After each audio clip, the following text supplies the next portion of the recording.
All right, welcome, ladies and gentlemen, to the UCL, to the Spring 2020 playoffs on this beautiful Monday night. My name is Benny Love. I'll be your play-by-play caster for tonight. And with me is the one and only Alec Battery as your color caster. How are you doing tonight? Doing great, man. I'm ready to get into the semifinals. Exactly. It's very exciting going into tonight. This is the first weeks of matches where we're coming into a full best of five for the playoffs, and we're jumping right into draft right out the gate because we've got a lot of matches ahead of us. Yeah, I'm ready to see what comes out because already we're seeing the bans kind of come through. Camille being taken away from Diomar, the big man up in the top lane. Gonna make sure probably we're not gonna see too many of the matchups. I'm interested to see what we actually see coming out from both Jupsa and Diomar, as this is kind of my lane that I want to watch, as both of these guys have been really great coming into the series. And honestly, like Gangplank and Maokai have been really confusing as to why, like where they are at right now in the meta. So I'm really interested to see how we kind of dictate through draft and see what ends up being the kind of the result. We did see earlier on that Recon 5 did opt to take the red side. They kind of worked it out amongst themselves. They're going to go for that counter pick in game one to set the whole stage, set the whole mood for the entire series. The last rounds of bans coming in. As you said, the two of the big bans from Honeybee coming out. Camille, Aurelia taking that out of the hands of that challenger top laner for Recon 5. It makes sense to me. Yeah, I'm really actually scared. I mean, Wukong made it through pick ban. Typically, his champion doesn't make it through. That's why I was really interested that Recon was actually willing to take red side. As red side, you have a lot of bans you need to kind of assume that you're gonna take, right? Like Ornn is still available. You still have things like we saw the Senna and Syndra having to be taken away. And it seems like Honeybee, they're just gonna go for everyone's the kind of like the fan favorite right now, which is just set blue side first round pick. Yeah, it's safe. It covers so many roles. It's almost at least 4, sometimes 5 role flex pick where you can put it almost anywhere in the draft. So it seems safe, but again, for the most part, you got to wonder, is that really the biggest priority when you're coming into the first round when you get blue side? As you said, there's so many other picks that are still on the table, but we're going to see here. It makes sense. I like the Misfortune being locked in for the bot lane. Another safe, pretty standard pick that you're going to see.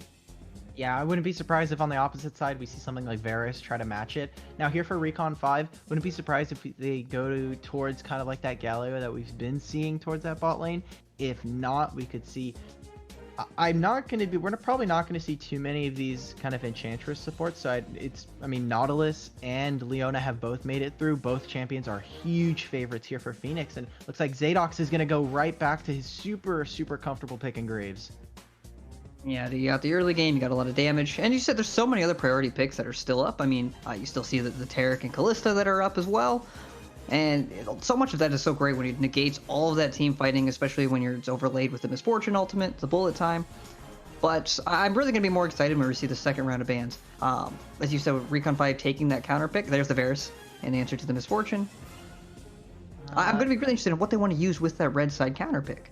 Yeah, for red side, they're probably just going to try and pick a Diomar into a really good matchup. If I'm Honeybee, I'm trying to look for a really strong jungler that's going to be active in the early game, trying to punish Grapes for going for, the heavy farm. Now, Olaf is still on the table, something that Jim Cantor and just a lot of junglers have put in a lot of time into. Wouldn't be surprised if we see that, but we have seen Honeybee tend to go for more of those tank supports, or tank junglers, sorry, like the Okay, awesome.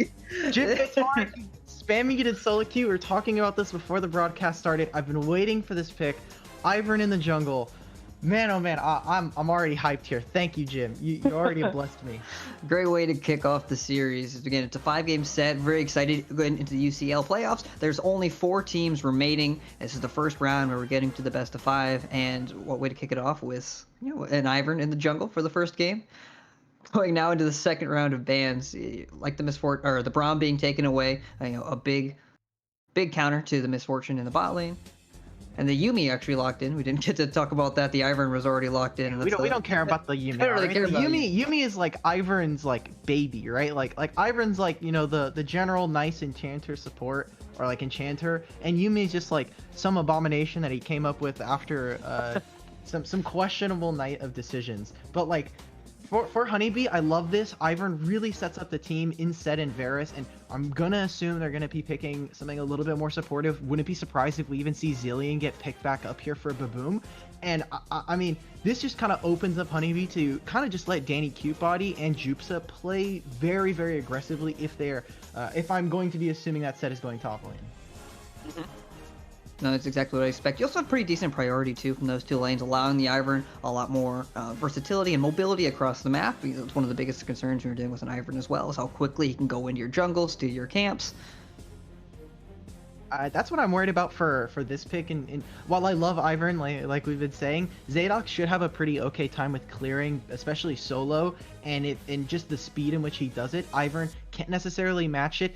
You know, coming into some of these jungle changes, there was a lot of questions on, wow, Karthus, Ivern, where are these champions? Like, why aren't they just popping off? You have increased, or you have a decreased respawn timer, and they give a lot more golden experience. Like, this should be perfect for them, but for people like Ivern, because of just how much damage he takes just from his passive, it is a little bit kind of wonky for how Ivern, there is a little bit of a balancing act there. And for Honeybee, looks like we're actually going to be seeing Echo. I'm pretty sure, yeah, the Twisted Fate's actually just going to be a Scion pick here. So all around, Honeybee, I'm a little bit worried as they don't have, they're kind of one damage note, you know, Varus and Echo, while they do have differing amount of damage. This is going to be very, very weird for how they want to try and get into that backline, especially when you already have that front line in Set and Scion. Yeah, and for that bot lane pick, oh, there goes the last pick, the final pick, picking the Darius into the Set in the top lane. Yeah, that's a pretty decent pick to go for DMR. Yeah. It's the DMR special right there. If it's not Camille, it's Darius. This man is looking to try and smash lane.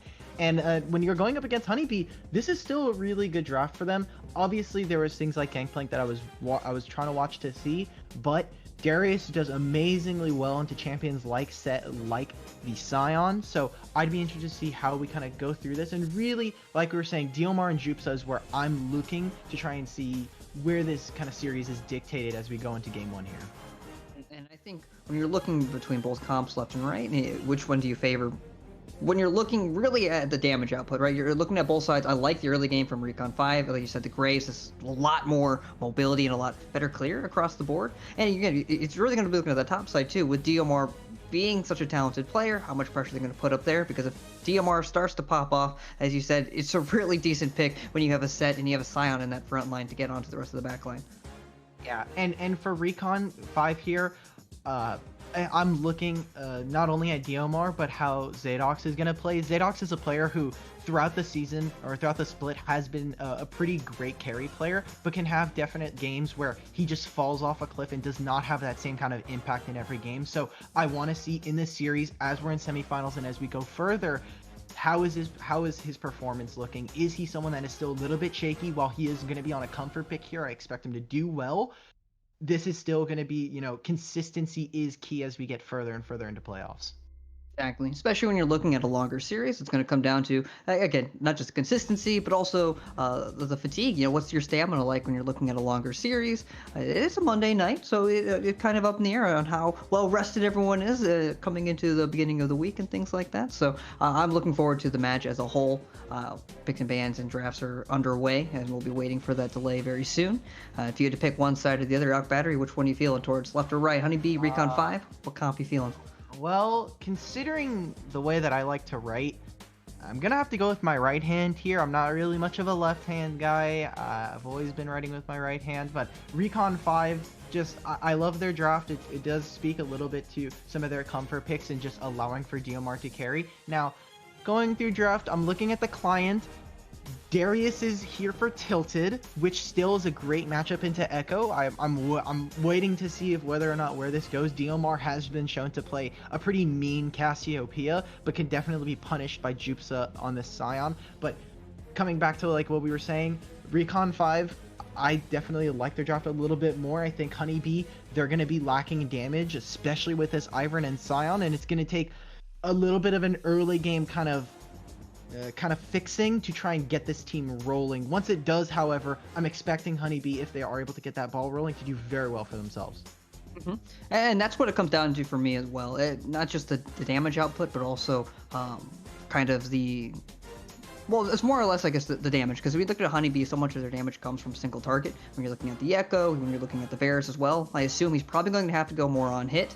They're going to need a little bit more of that DPS to get through some of those more sustainy boys when you're looking at the Cassiopeia, the Yumi, the Darius as well. While the Graves and the Cassiopeia and the Misfortune, all of them have so much damage output and so much versatility when it comes to team fights and the ways they can take those fights. That's one of going to be my biggest concerns, especially if the Varus gets put behind, and especially if the Echo doesn't get into that mid game kind of ahead. Yeah, I'm a little bit worried for both supports here, on either side, right? Like, we're talking about Set. Set we've typically been seeing has been kind of rising in priority, especially against other melee supports like Galio, like Nautilus, and especially kind of like what we saw in Honeybee Esports versus their Academy squad with the Shaco down there. Both of these supports kind of feel like they want to do opposite things for what their team comp has been drafted. Set, while he is another a beefy boy, like you were saying, another meatball for the grinder, Honeybee, you have this team that kind of want to stays around and engage, but Set does not have a very easy way to get into fights, and I think he's looking for Baboom and Jupsa and his solo laners to find great engagements. If not, then we're looking at Varus Ultimate being the kind of key factor here, which I'm not too excited for. And for Recon 5, you got Yumi, who tends to thrive in compositions where you have a bunch of people who are willing to go in, these beefy frontliners that take a lot of damage, are willing to be in that bruiser position, and really only Darius can kind of fulfill that situation. You have Misfortune, who's looking to try and plant her feet, make sure that she gets that bullet time down, and Yumi doesn't get a lot of effectiveness out of that, especially once you have that final chapter. So I'm really keen to see how both Krista and Phoenix are going to play this one out. I'm a little bit confused on why we saw both of these champions, especially with that Set and that first priority. So, Recon 5 Honeybee, show me some magic. I definitely believe so. And again, for the Yumi for Phoenix, there's so many champions she's going to pop on. I imagine the Grays, Cassiopeia, maybe even Darius as well, all going to take that Conqueror. And it's just, you could become, as you said, not just the meatball, but just something that just continues to sustain the longer these fights go, which works really, really well in these front-to-back fights. Specifically, if the Varus or even the Ivern or the Echo or even the Silent Ultimate come in, they try to get a pick. If they're able to survive that first round of rotations and abilities, these fights are going to become exponentially harder for Honeybee, at least in my mind. You just look at all of the healing, you look at all of the damage and the DPS that's going to come out, and I think they got to do a really good job of finding either great flanks off that Set play, depending on where the Set's going. I know we saw Jupsa with the Scion in the top lane, so it looks like we will see a Set support for Krista. And, you know, as long as you got good flanks and everything like that, maybe you can break up the fight. You can find a way to take that Misfortune out completely from that front-to-back engagement. There's a lot of questions, and I'm really excited when we get to that mid-game and we start seeing how they start to break out. Yeah, Varus does have a little bit of grievous wounds, but like you were saying, it's going to be kind of difficult for healing reduction. Echo really doesn't want to go Merlinamicon second or third or fourth.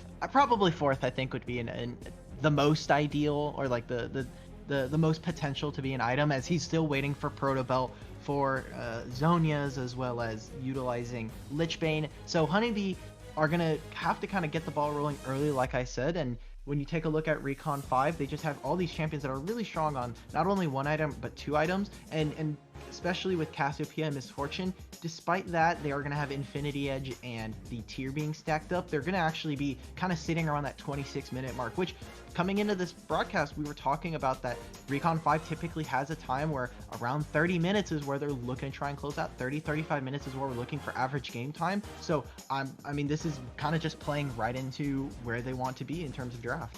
And that's really what you expect too when you start coming into those neutral objective late game win conditions. You're looking at the Souls or the Elder Drakes or the Baron buffs, which brings in a whole nother point. Ivern, again, a champion you don't really see too often. How well is that going to play into those neutral objectives? He's not one of those junglers that can sneak a dragon underneath you or sneak a Rift Herald on one side of the map. He's going to need a lot more priority from his laners. So I'm really excited to see how it all works out in a more competitive match, because it's going to change up some of the standards, some of the standard rotations and some of the standard priority lanes that we traditionally see. I don't know, dude. That sounds like slander against our Lord and Savior, Ivern. I'm not sure if I'm okay with that. Okay, like it's like a personal thing, but I mean, like, but I agree that Ivern will have. I'm assuming that kind of middle lane is where we're going to be seeing a little bit more of that action, as Echo is a great assassin and could look to try and punish Cassiopeia, but Ivern's going to have kind of his free roam of the jungle. Hopefully, if Zadox has anything to do, any kind of say about it, he'll make sure to try and invade and try to push in Jim Cantor where he can and poke and prod him just a little bit. But Ivern, not the fastest on clear speed. He has to wait for those kind of passive procs to come back up. And like you were saying, without any kind of lane priority, I'm expecting Scion to actually be kind of a facilitator for top priority so that Ivern can then move into kind of Rift Herald. The objective take is not very fast, so we're looking at front-to-back team fights being kind of the key here for Honeybee. And I think something you mentioned earlier too is they got to find some sort of priority to help cover that weak side jungler, because you take into account the passive, he takes a fair amount of damage just setting up his camps, just making sure that they're ready to be primed for him to harvest. I don't know, is that the best word for it? I don't know. I've played Ivern before, and like you forget to take smite, and did you know it's not even possible for him to jungle without smite? He literally can't attack the creeps. Good. He doesn't actually deserve to. really It's like interesting. you've Yeah. lost you've lost the ability to do that. He already doesn't want to hurt them, but if you're not going to even take the boon from the gods, it's going to come down and smite these creatures. It's just not even worth it. Like, how do you hurt anybody with that face? Like, just look at how Exactly. calm, beautiful, and collected this champion is. Exactly, and luckily we've caught back up. We had a little bit of an issue a moment ago with a client crash, but we've all wrapped that up, got the draft all taken care of. It looks like I spoke too soon. It's the Happened to Ivern, jinx it dude. there. It is the Ivern. You look at that face. It does not want to see the light of day in a competitive match. Yeah, I mean, the Ivern is just kind of overpowering Krista's computer at this point. It's just constantly making us dodge the draft here. So, coming in, Recon 5, when we take a look at kind of the, kind of leading up to this series, if we want to, in the round of 16, we saw that Honeybee Esports versus their academy team, they didn't have an amazing series. It was 2-1, and, they were able to go 2-0 versus First Blood, but coming in, Recon 5 has kind of just been the talk of the town, right? When they come in from their division, they're doing amazingly well for themselves. First place out of the Infernal division, and for Honeybee, third place for them. And personally, when I was looking and going over kind of for review, I really just saw that Recon 5 was looking very, very strong coming into the semifinal, and Honeybee have a lot of questions that need to be answered. Yeah, I think that's a great point. We'll probably jump into it in just a second, but while we're waiting, might as well take a short break to make sure you guys understand what is going on around the town here at Upsurge. If you guys weren't made aware, we've actually just opened up the summer applications for the Upsurge season. If you're interested in the Premier League or the Contenders League, there's going to be 16 teams for the Premier League, Grandmasters and up. Those games will be on Tuesday at 8 p.m. Eastern, with an entry and, of course, a prize pool and 5 Kono keyboards as well to the winner of first place. Contenders teams, you got a little bit more room there. You got 32 teams that can enter, and that'll be Diamond 2 to Masters. Those will be streamed on Thursdays at 8 p.m. Eastern. Not just that, though, if you weren't in any of those two brackets, you cannot, of course, forget about the wonderful Minor League and the Junior League, both with 32 teams. Minor League featuring teams from Diamond 4 to Diamond 2, and the Junior League from Platinum 4 to Platinum 1 on Fridays and Mondays for both of those two leagues. Those applications are now open for the summer, so if you would like to find a team, find a group of people, and compete in one of these leagues with your own friends, with your own team, don't forget, head over and fill those out. Those applications will be open until May 17th. So if you want to go and find those, you can check those out at bit.ly/2020summer lol. That was a terrible way to actually break down that link. It's I just spelled it out though. I was like bit.ly/2020 summer lol. There you go. There we go. It worked out in the end. Hey, spelling is hard. Look, like everyone, you'd actually be surprised. Upsurge Esports has double E, so it's like two E's next to each other. When I look at my URL, it's like... It's even weirder when you're looking at all caps too, like all caps text, and you're seeing the Upsurge E. You just see the G in the middle of it. But yeah, you were mentioning a little bit ago. I just want to make sure everyone knows about those applications. Those are open now. I know a lot of people have been asking, so that is open. You have time. You can figure it out. You can get those filled out to get it all in. But as you said, you're talking a little bit before about the standings and talking about the rest of this tournament. We saw right now, actually, Illinois Academy and Bethany Esports are also competing on the other side for the semifinals. And as you said too, for Honeybee, they got a couple of question marks. They've had a couple of interesting matches. Same with them and their own academy team. But when you come out of a best of 5, if they do wrap this up and they go and they make it to grand finals, you got to expect they probably deserve it, right? They have overcome the Okay, wait, obstacles. okay, yeah. I mean, if Recon 5 do it, like Recon 5 are looking incredibly strong. I'd say someone else that could try contest them is Illinois Academy on the other side of the bracket here versus Bethany, also going on tonight. But Honeybee Esports, I mean, if they're able to, depending on the outcome of the series, I think if we do have a much closer series going all the way to the distance of 5 games, then we have a little bit more kind of tape, obviously, that we can play through, and it is going to be a little bit harder to then kind of recognize which team is necessarily stronger. But I mean, if this is just a 3-0 sweep or even a 3-1 sweep where we see either of these teams have incredibly dominant kind of performances, I think that this still throws a lot of consistency questions towards whether who's really going to show up on grand finals. And I think that's the biggest question when it comes to amateur as well.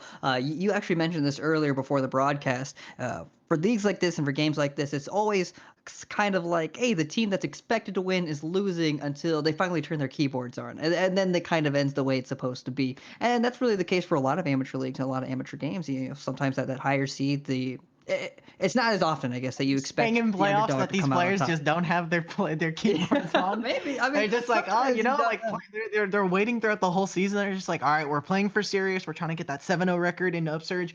All right, you know, we lost one game. That's fine. We're going for 6-1. All right, you know, maybe 5-4. Then to come playoffs, they're like, man, unless I don't have my Kono keyboard only available at Kono.store, if I don't have that logged in, then I mean, I might as well just have it Might unplugged. as Oh, we well. lost the series. How did we do? How did we do it, guys? My favorite thing too is when you're looking at a multi-game series and they hard stomp game one and then you go into game two and then things get a little bit more relaxed and that's when you start seeing like Katarina jungle and things like that and it gets a little fuzzy, right? It's like, oh, they're not doing as well this round, but are they still gonna pull out the win? You know, that winning team. You never really know. And for this series, I like to see a little bit more serious picks. You know, it is playoffs. These Ivern. guys are fighting for the right to be. Oh, I was getting to that. Ivern. You Ivern. see Ivern. Thank you, Ivan Jimmy. Darius. That's all it is. But okay, third time's a charm. We're getting into client. Hopefully this time we don't have another crash coming out. It's that is kind of just where we're trying to work through it real quick. But I mean, this is hopefully, you know, the first couple games of a series, especially a best of 5, there's a lot more room for kind of experimentation. If the Ivern does work, is this something that then needs to see go onto the ban table? And especially if you're going to be taking blue or red side, this becomes part of that forced amount of bans, and you only get 3 in that first rotation, so you can start to pinch things or start to leave certain champions open, so you kind of give them too many options, right? Like there is such a situation as having too many options, and it's kind of like an overload to the system. And that's why you look and you opt for some of those safer picks in the first round to make sure you're versatile. You can swap back and forth to different roles or different compositions. I mean, Oh, we made it. yeah, we did make it. Locked in, choosing your loadout now. Make sure the runes are right and all that. But what I also love about longer series, especially best of fives, is that a lot of times they develop their own sense of meta, right? You'll see give and take, a couple of things picked left and right, and it's all confined in this individual space. Of course, we're competing with the meta that's been established over the entire league, the meta of the game itself. But I love little best of fives where you're starting to see something that worked really well in game one, and then you gotta wonder, you gotta go into game two, game three, thinking, well, do we really want to go back to what happened in game number one? Do we want to deal with Jim Cantor's Ivern for a third game in a row? You gotta wonder. So that's always really exciting to me, and Yeah. I'm happy to get game one underway. Hopefully, you know, God forbid we get another kind of a system crash or something like that. We've got 5 seconds left over here, but I mean, taking a look, I'm really interested to see how Set is going to kind of move through this pick ban going forward. Is Set going to be even higher priority than he already is, or is he going to kind of drop down, kind of dependent on the series here? So I'm interested in that, and really, again, top and jungle is where I'm kind of keeping my eyes out for the series. Yeah, and that's the other note too, right? When you're looking at these teams and kind of the disparity between the two, yeah, there's a fairly, you know, there's a fair gap between your top lane challenger player and then your Diamond 1 top laner. But Massive again, these guys have LP played against before. Yeah, well, I mean, you never know. These guys might have played together before. They got some experience. But we're finally underway. We're gonna wait for that spectator delay as we jump into game number 1 of this best of 5 series.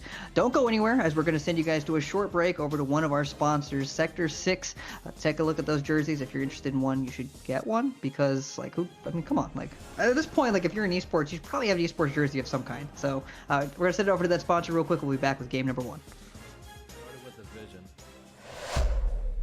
a vision of quality, a vision of uniformity. We took the time to create something familiar yet refreshing, something with a bit of change. Designed to fit any brand's unique vision.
right, welcome back to the action. We have finally made it through all of those hassles, the breaks, the client crashes. We actually just sat through a little bit of a pause before this game started, and we're ready for some action of game number 1 in this best of 5 between Recon 5 Green and Honeybee Esports. I'm excited. You know, they kind of had to get us hyped up. They were like, hey, we can't just give it to them, straight up. Sometimes a little bit of patience, a little bit more time in the oven. The oven being all of the technical issues so far that we've had. But kind of coming on through a little bit early. They're able to get that first ward. Now, it wasn't solo. They did split some of the experience, so it shouldn't matter too much. But like we had said coming into this, when we had kind of finished up the champ select, Diomar is going to be on this Cassiopeia. Now, this isn't a great lane. Neither of these lanes are Scion, and Baboom on this Echo will have kind of ways to try and kill Cassiopeia in either role. And it seems like they're just trying to get tilted ahead on this Darius, who should have a really great time, especially into someone like Ivern and this set. Darius is going to have a kind of a field day with how many melee champions are on this team.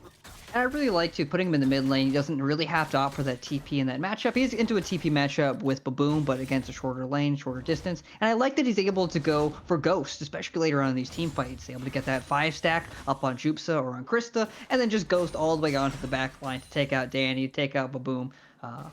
It's pretty effective, especially with Darius is usually opting to build, go for that Gargoyle Stone Plank for that second item. He just sits there, tanks all the damage, gets all his 5 stacks, and just starts zooming in out of that backline. Yeah, especially with the dunks. There's not actually too many members that can kind of survive a lot of that Darius burst like we were talking about. So again, this is an interesting part of the draft and something we'll have to watch as the game continues. Now, interestingly enough, we have Krista here sitting. I'll hold that as Tilt takes a little bit of damage. He uses the apprehend. That's the pull. That's 3 stacks already. 4. Ghost's not going to be pops. Oh, great trade there by Baboom. Yeah, utilizing all of the corrupting pots. So while he has a lot of damage, probably sit around 75% HP right now. Those are all of his corrupting pots gone, so will not have that for later into this kind of trade. And he's gonna have to be waiting for a lot of gold to try and go for a back if he wants to try and reset some of his gold value there. But coming in, I wanted to take a look at Jim Cantor, kind of going for a pretty atypical clear. Wonderful here from Recon 5 that they're able to get an early ward, and they're basically full-on tracking where Jim is going to be in the first kind of 5 minutes here. And it's pretty important when you're looking at those early ganks. Jim Cantor really wants to try to find, get that ball rolling a little bit earlier. It's also weird too when he's going into like Scuttle Crab and things like that. He's got to always manage around his smites. We see it just spawn on 315. There it goes, taking on the top side. Yeah, and Ivern probably just going to cross into this. Now, good thing from Diomar, he's kind of set this wave up. There isn't an amazing amount of gank setup, so I don't think he actually is. Actually, he's just been sitting on top of a ward, so Graves, I can use a smoke screen. Just smoke screen does land onto Jupsa, end of the line, lands against the wall. Ooh, look, a little sidestep there. He's trying to keep Jupsa on his toes. And here comes Jim Cantor. Ooh, great little dash. Yeah, if that ends up landing, it becomes really difficult for them to look. Now, it's like Krista just going to try and race with the knuckle down, trying to get that face breaker. It's not going to find too much purchase in that trade, but now that both junglers are kind of topside, this is actually going to favor Jim Cantor. He'll be able to just cross through to mid lane. I'll hold that. Might have to flash here. Smoke screen just goes out. Just going to say hello. But you should have kind of free real estate now to try to move into this bot side. Problem here is Baboom has gone for a back, so potentially, like we see that TP coming in. Chikimator, it seems like that advantage is kind of evaporated now as we actually see Recon 5's bot lane moving in. Parallel conversions coming through. Does land, does stun. Root Caller not going to go up. Forcing the flash from Zadok. He'll get out from that fight, but the flash Facebreaker coming out from the set finds enough damage. Haymaker does damage to Tilted, but he survives with the Triumph. Goes the dash, will find the kill, and the Root Caller just land on the Zadox to clean it up as the bot lane from good old Honeybee makes it up to the mid lane, making the trade 2 for 2. Yeah, and like I was saying, we were taking a look, where was the kind of advantage going to be here from the early game, and it looks like Honeybee, like we've seen in some of their earlier kind of series, is they find their kind of power in numbers, kind of taking some inspiration from Planet of the Apes, monkeys strong in groups, strong in numbers. strong together. But Danny Cutebody, if he's able to find these kills, this is where Honeybee has typically found a lot of their success. And while Baboom finding himself a really great early kill, he is still down a lot of summoners here, and especially in gold when it comes to that CS. So gonna take a look. Actually, yeah, he's about 600 gold down.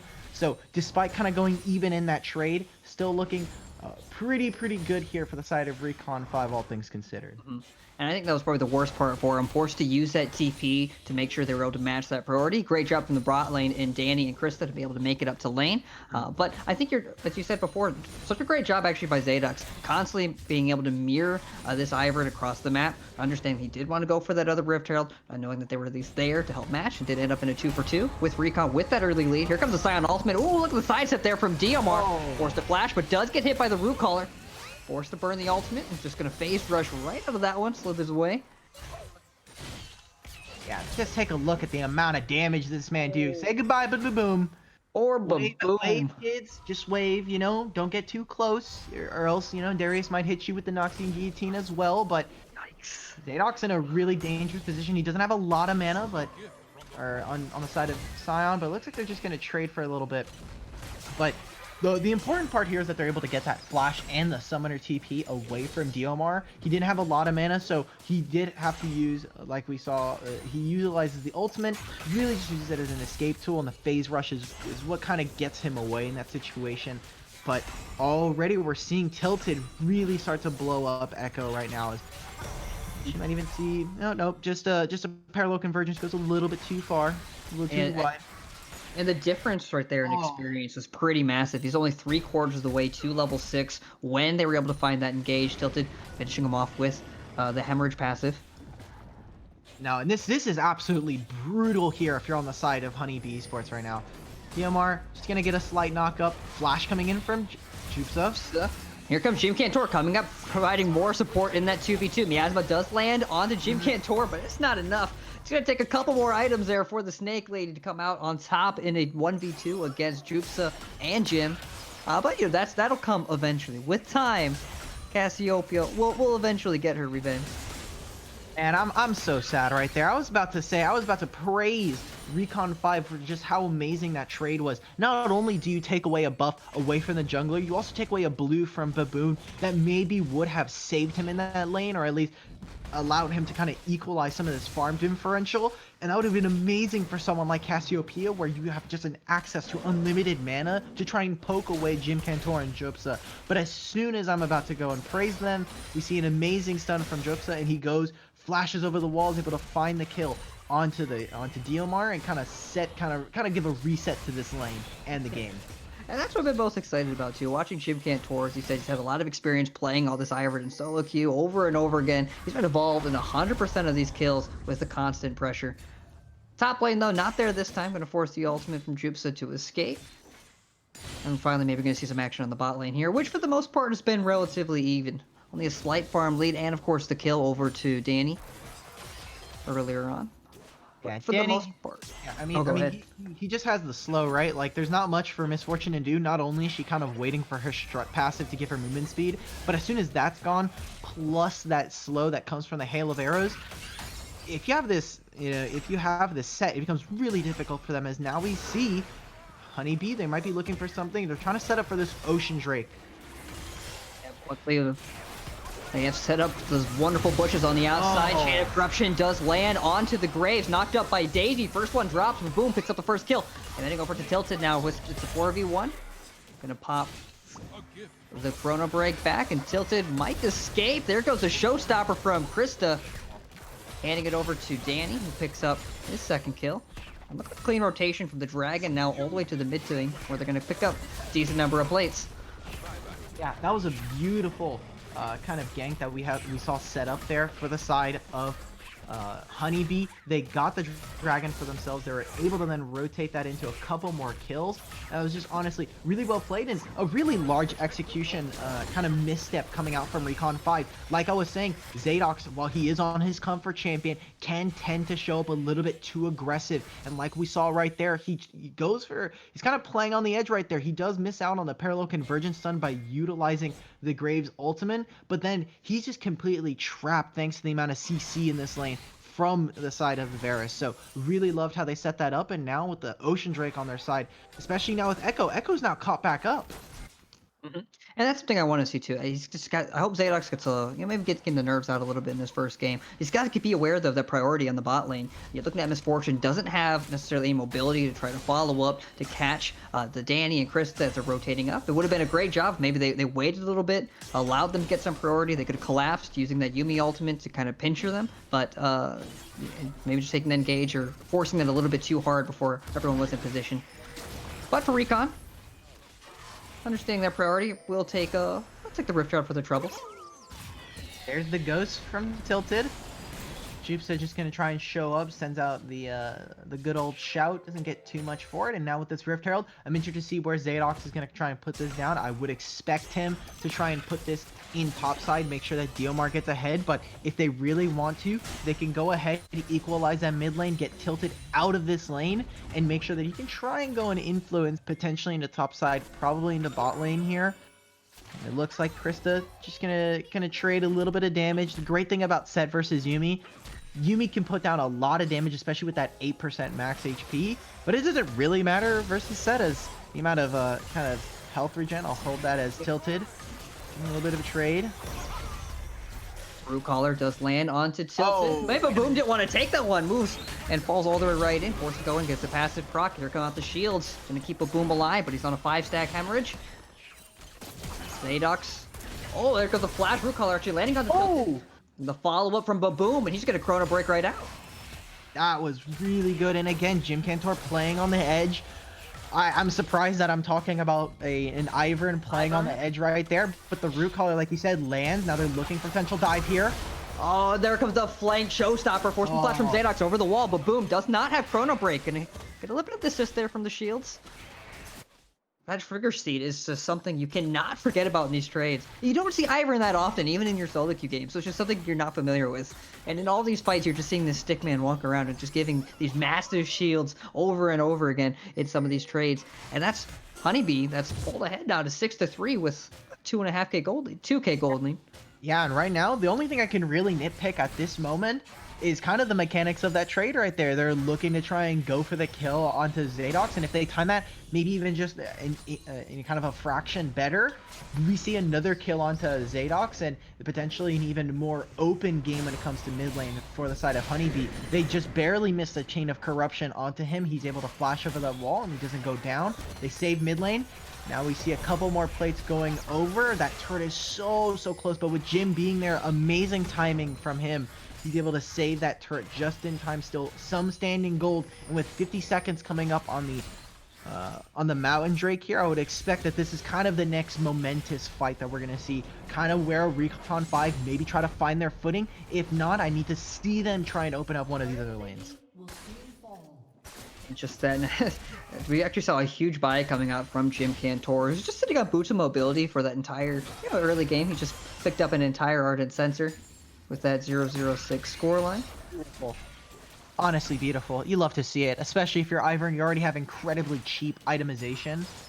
And that's one of the things I was going to start praising Honeybee for, is this team does tend to wake up on that first item. You have and because of that, there's a lot of cheap items that are going around, right? You have Jim Cantor and Baboom, who are both rushing Proto Belt and the Ardent Sensor. You've got the Blade of the Rune King, which isn't naturally super expensive. Krista probably has the most expensive item in the Dead Man's Plate here. So really great job. They're very powerful on one item, and right now they're finding their power spikes. They're making sure that they're staying ahead. And in this top side, we haven't seen too much from Diomar. He hasn't really escaped this lane, which is what I wanted to see. Get him out of here. He doesn't want to go up against the Scion. He's going to get blown up, and now Tilted might be in that right there case in the mid lane. Forced to burn the Ghost, trying to escape from that face dive. And the Yuumi here has made it to the action onto Zadox, going to force a smoke screen. And finally, you're seeing some action from Loki Dosi, which is actually something I wanted to talk about as well. I think so far Honeybee has done a great job with all of their priority, forcing the map and forcing the fights that they want to take. Just a little bit ago, actually, we just saw Chains of Corruption kind of miss their mark on Zadox. But they've really done a great job making sure that Recon 5 can't group up and take the fights that they want to, which is not necessarily the case right now, as we're seeing 4 in the mid. They will take the first turret, but they're going to trade that for the Mountain Drake, as the bot lane of Honeybee made their way down. It looks like things are just going to reset. Yeah, and I love that. I think I'm definitely willing to take that trade, especially if I'm on this team. You already have champions that are looking to try and get as tanky as possible, and when you have someone like Set and Scion, those are definitely very welcome stats for this team. Now, what was there for the trade? Recon 5, they have kind of already had pushed Honeybee out of mid lane with how many players had already come in, and some of the resources they'd already kind of given up to try and trade versus Tilted. And even then, they still get the positive end of that trade, 1-for-1 in turrets, and they're able to get the dragon for themselves. So Recon 5, they were trying to say, they're saying, all right, fine, we have to trade for this. Now I want to see them kind of rotate. We have a minute before that second Rift Herald comes up. And with Diomar up here, you have a lot of priority for objectives. Mhm. And as we've just been talking about, I've loved so much of the priority that we're seeing out of Honeybee. They've got a great vision line, enabling them to find more and more of these picks as we enter the mid game. For Recon 5, what do you think they need to do to start stemming the bleeding, find a foothold here, and try to find a way back into this game where they have more of that control? Um, Honestly, it's a really boring answer, and I think it does just come down to you're looking to farm.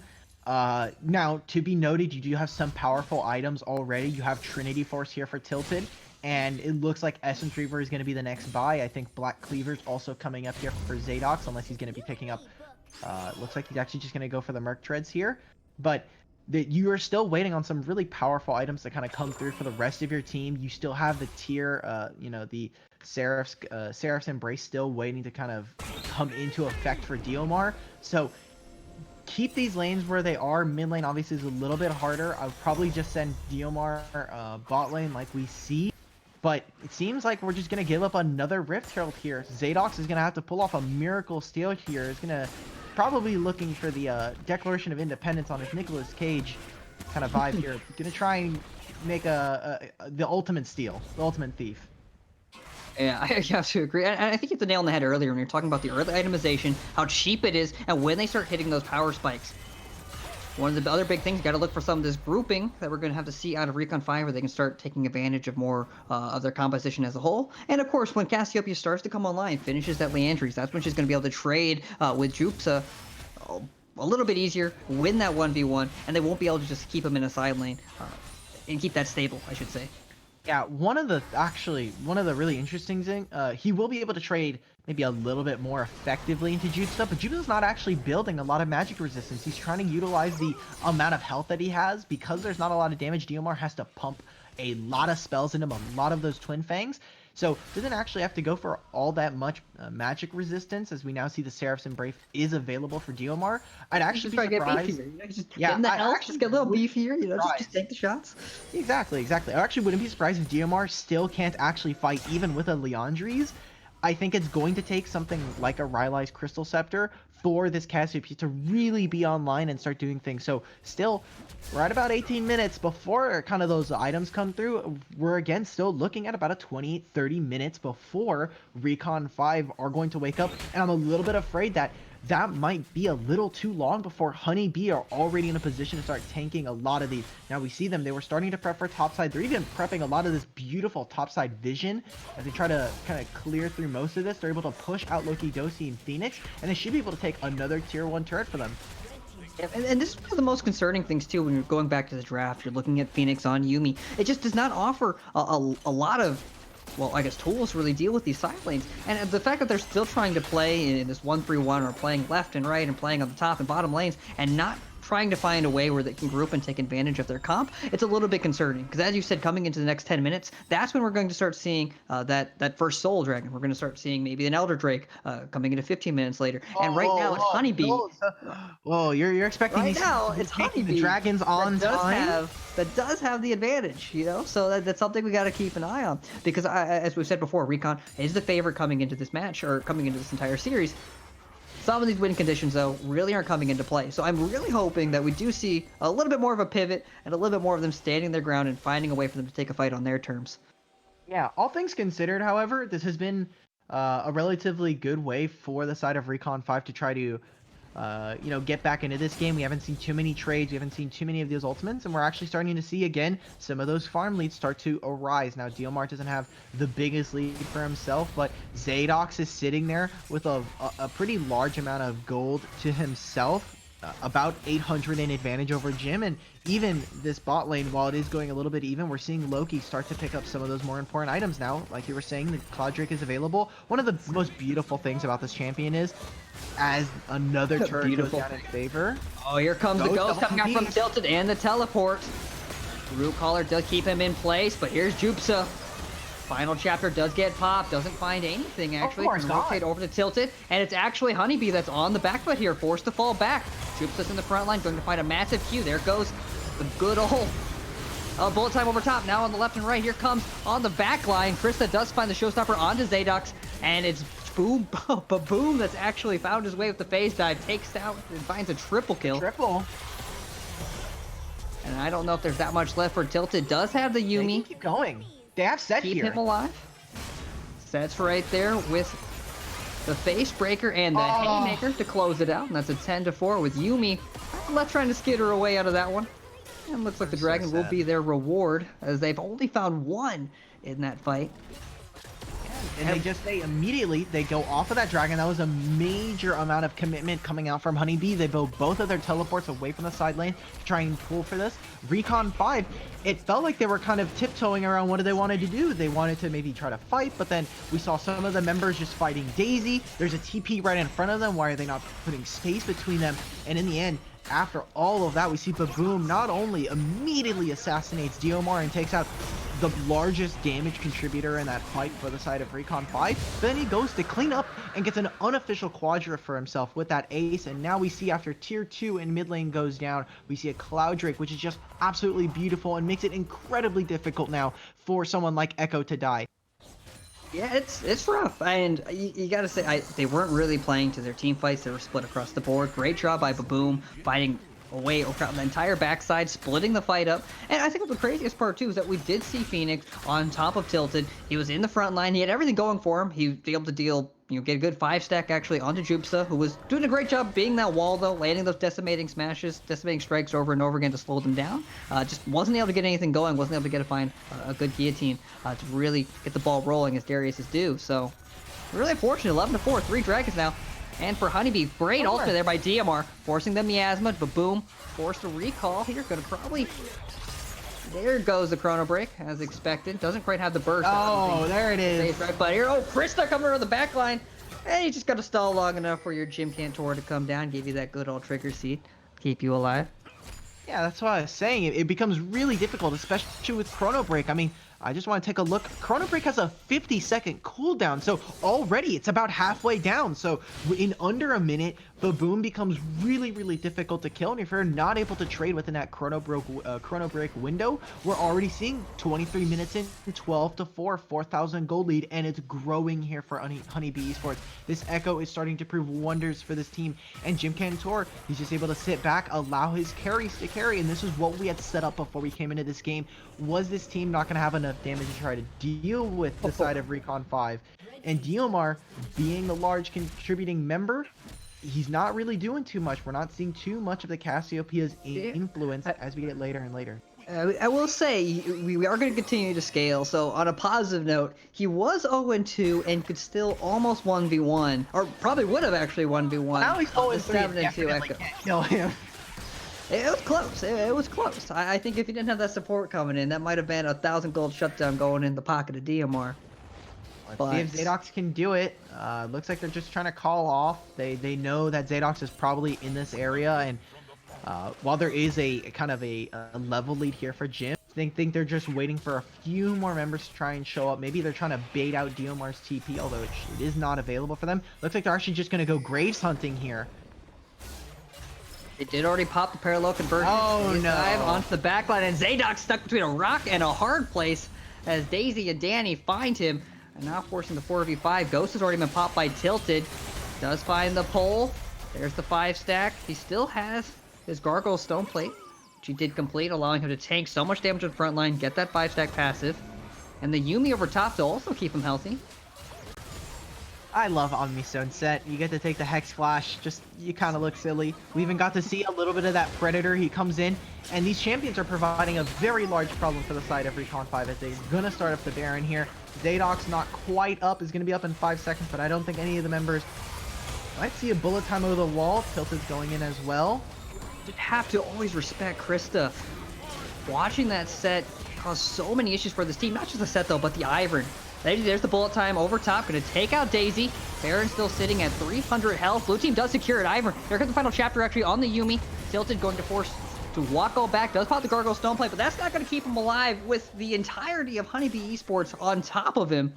And as you said, my favorite thing about this Ivern pick is that you gotta wonder, is this gonna be a thing for the next 2, 3, 4 games in this series? Because he's participated in 15 out of the 15 kills, secured every neutral objective. I don't know. Save for one Rift Herald. I gotta correct myself. Yeah, Save for one Rift Herald. One Rift Herald, wow. but I mean that's just like you're saying. This is why I was looking at Jim Cantor and the jungle matchup. Will Zadox kind of prove to be a little bit more consistent, even on comfort champions? We're actually seeing the answer, at least in game 1, is going to be a no here so far. We even see Zadox. He's trying to farm his jungle. Krista's probably not going to let you live. We're going to see the ultimate. There's the showstopper, as well as the chains coming on to Zadox. Doing his best to kite his way back to his Yuumi, keeping himself healthy. Parallel Convergence does land onto DMR. Oh, look at the damage! Forced to pop! The good old Seraph's Embrace to keep him alive does live to fight another day, not sent back to the fountain. But those trades are not going in favor of Recon 5 Green. As they continue to try to stall this game out to scale, you gotta wonder, is it starting to become too late as we're coming into multiple win conditions as Soul has just spawned? And as far as it goes, that's Soul for them. I mean, really, if you're on the side of Recon, you're not looking at this dragon, you're looking, how can we stall out this game?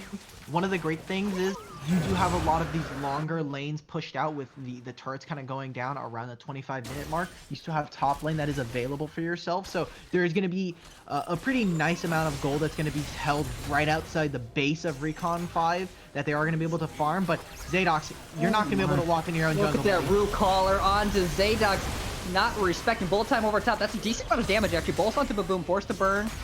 The Chrono Break will not have that ultimate for a couple of seconds. Blue Collar does then onto Loki Dosi, forcing the final chapter out to disengage.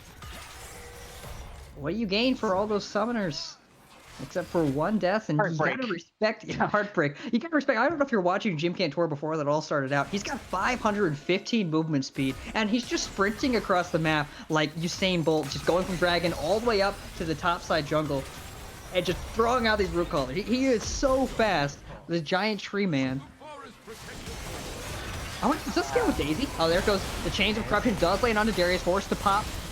The good old Stone Plate trying to get some stacks going, not able to escape though. Haymaker comes out, forced to lots of flashes down the side of Recon 5, and Baboom is just popping off here. Legendary, down goes Tilted, and just going in and out of these fights, playing around this parallel convergence, and you can't really get out of any of this.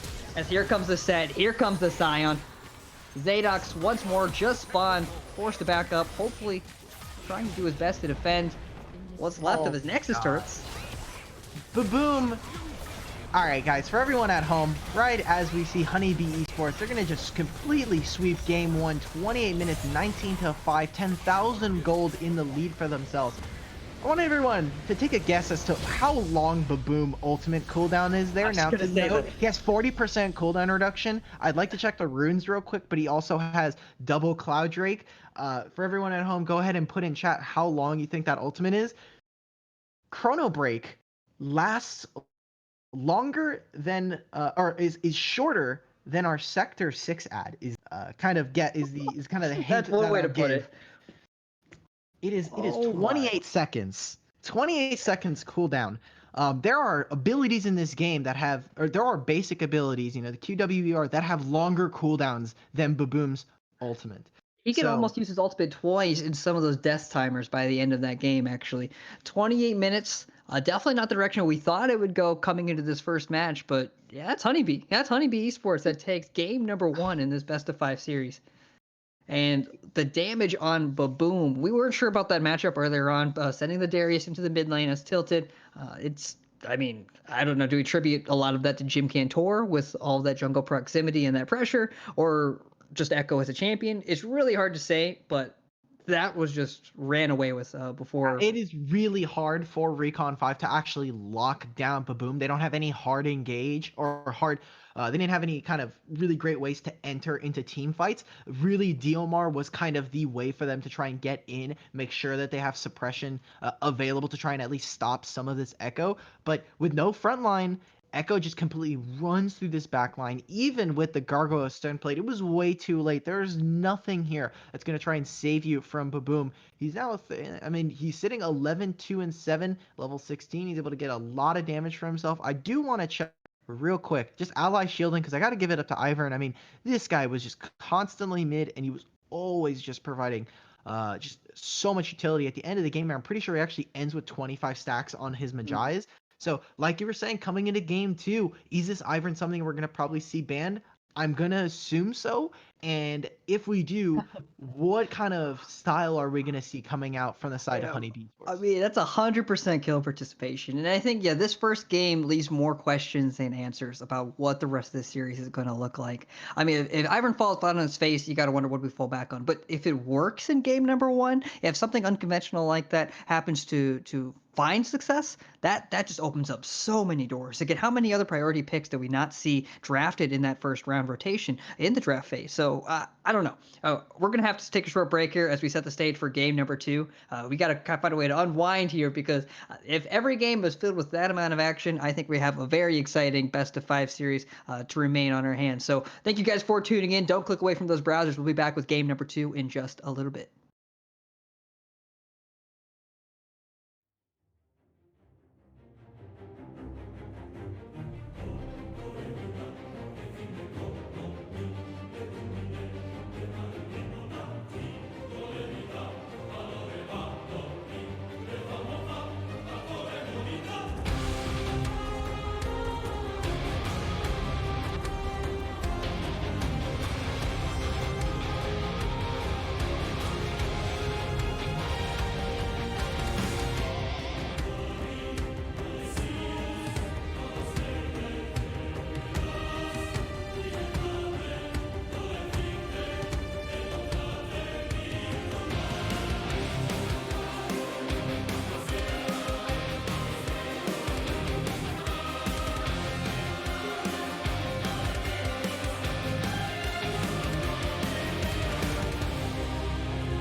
Welcome back to match number 2 in this best of 5 series between Recon 5 Green and Honeybee Esports. We're right underway with the bans for game number 2, in which Honeybee walked away with the Ivern show, which we just watched get banned away for game number 2. I think that's to be expected.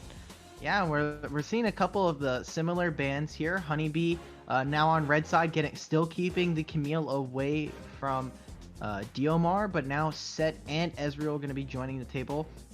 We saw the Ezreal last game, and Ivern has officially joined the ban table. Syndra made it through. Recon are able to pick themselves up Varus. So, interestingly enough, we actually don't even see a Syndra in bot lane. Yeah, and maybe it just looks like we're going for the safer draft picks. Let's pick the things that allow us to still run any kind of comp, and we're just going to trade 80 carries here. But this time, Recon 5 going to have a little bit more of that priority with those engaged tools when you're looking at the Chain of Corruption, and maybe even some more of that lane dominance. Again, something that was pretty difficult to deal with was that Varus set combination in the bot lane for the Misfortune. Yeah, and there we go. This was something that I was looking forward to for the side of Jim Cantor. Was he going to be able to pick up the Olaf? Since typically what we see from Honeybee Esports is actually a little bit more of a tank engage kind of setup for their jungler. And for Jim, typically they like to go for that Sejuani. They like to go for that Jarvan. So interestingly enough, they're Recon 5. They picked themselves up on the opposite side. Braum and Cassiopeia still really strong lanes for themselves. I hope this is not again for Diomar, but if it is, I hope this time around Recon 5 and Zadox are going to look to try and get this lane ahead, as they've already set themselves up with a really powerful bot lane. I think that was probably the biggest part too. It just looked like Zadox just did not have the damage to really take those fights after a first couple of those took place in the early game, and he was just honestly just getting outmaneuvered by that Ivern, just always running into those fights, not having any priority from his own laners. And that was a big factor in why Cassiopeia took so long to come online. So it looks like pretty safe picks. Cassiopeia, that flex that can go top or mid, and the Varus Braum also very safe into that Misfortune. And again, if you're looking at Braum, it's like it's a no-brainer. You grab the shield. Yeah, it's great. I'm a little bit confused as to why we even see Syndra coming through for third pick here on the side of Honeybee. I think if you want a little bit of more mystery and you still want to have that flexibility, I think it's perfectly okay for you to go Syndra into Olaf and maybe even pick your support here. Right now, you kind of leave the support pool starting to get pinched. Yuumi is going to be gone. I expect things like Nautilus and Leona to be kind of next up. If not that, then perhaps you take you kind of pitch your bot side at this point and you just kind of go for a Tom Kench.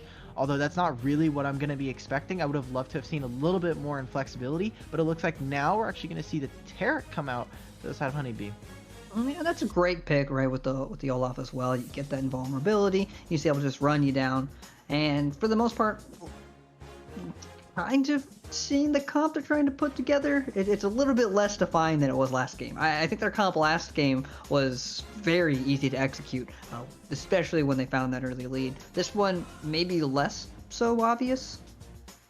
Ooh, there goes the Aurelia, which was banned away last game. I'm gonna assume that this is probably going to be for Tilted. Tilted on Aurelia has done amazing work before in other series, and I think when you have such still flexibility for these strong carries on the side of Recon 5, you're allowed to kind of play a lot more aggressively and a lot more to their style that they want, especially with those changes with Blade of the Ruin King. Now I want to see what Zadox is going to pick up here. Probably not going to be picking up Graves, going to be going for those engaged tanks like we see in Jarvan.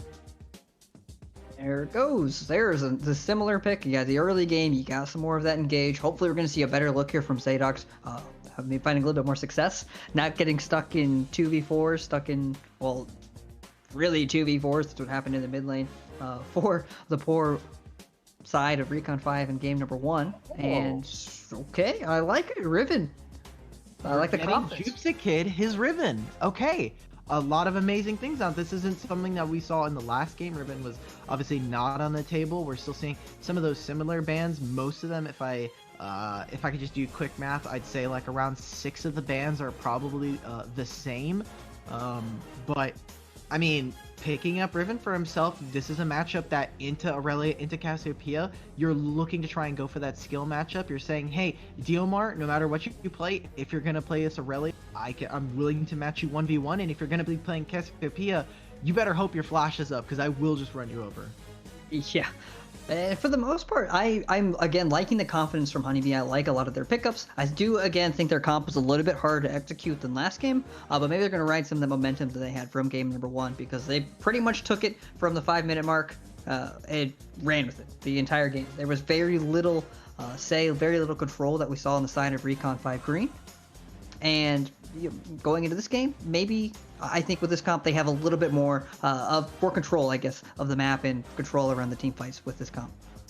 Yeah, and now coming into this game, we don't have any kind of like realistic tanks, right? Like we have these supports that are sitting in the tank role, but realistically they're kind of gonna cap out around 2 items for where they're looking for kind of some of these resistances.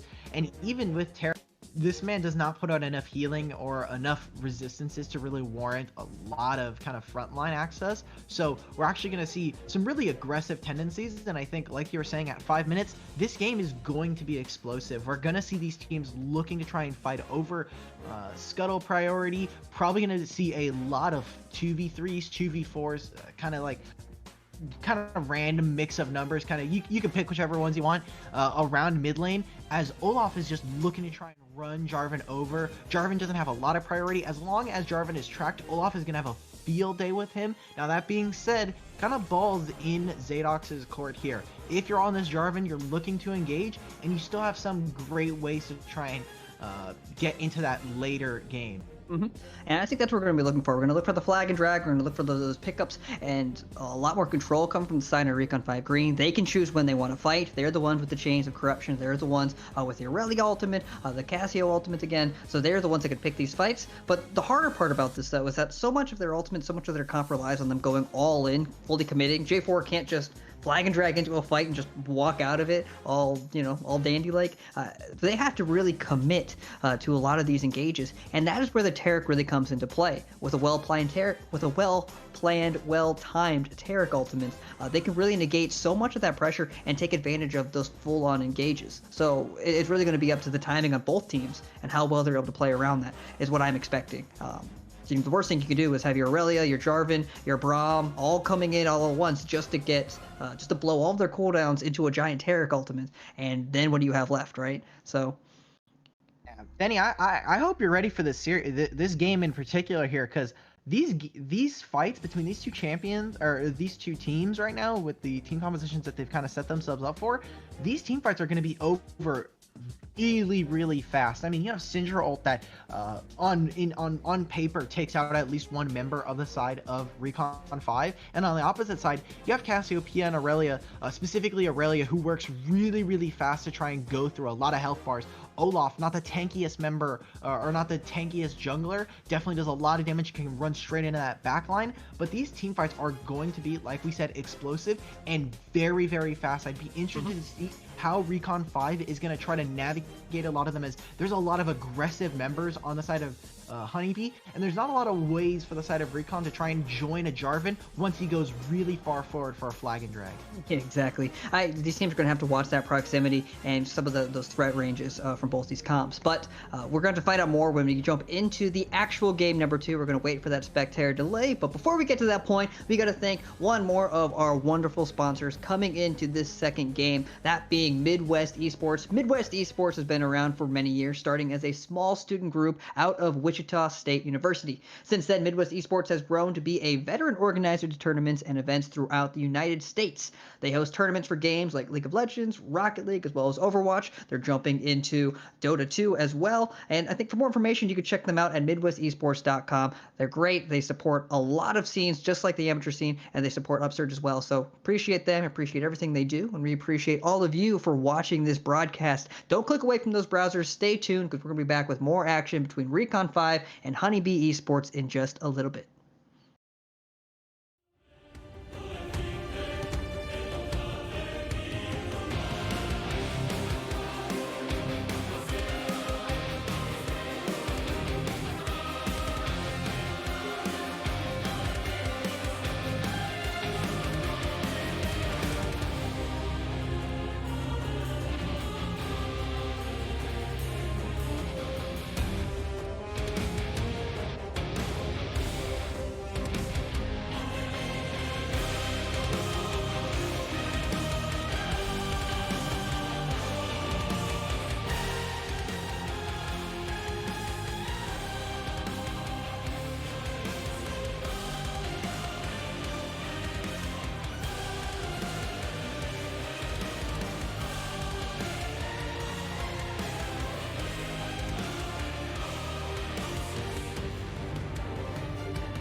And welcome back, ladies and gentlemen, to game number 2. I am your play-by-play caster, Venny Love, with the beautiful color caster, Alec Battery. We're here for game number 2 between Honeybee Esports and Recon 5 Green.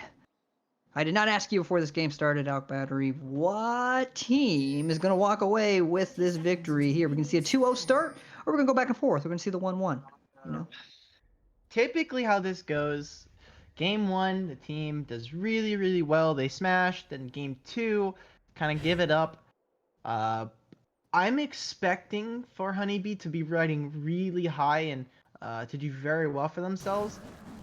I'm still looking at this kind of bot lane as Tilted. Comes for action. There goes the undertow. Second one to land onto Tilted. Gets knocked up. Hit by the Braum. They're gonna flash. Slow, forcing the flash. 2 flashes. Whiffed undertow. There comes the good old flawless duet trying to stun. Jupsa going to try to make it over the wall. Not going to go over the wall. Going to commit to the action, but at no avail, at no benefit either as he drops for the first blood. First kill goes over to Zadox. Much better start. Better start for Recon 5.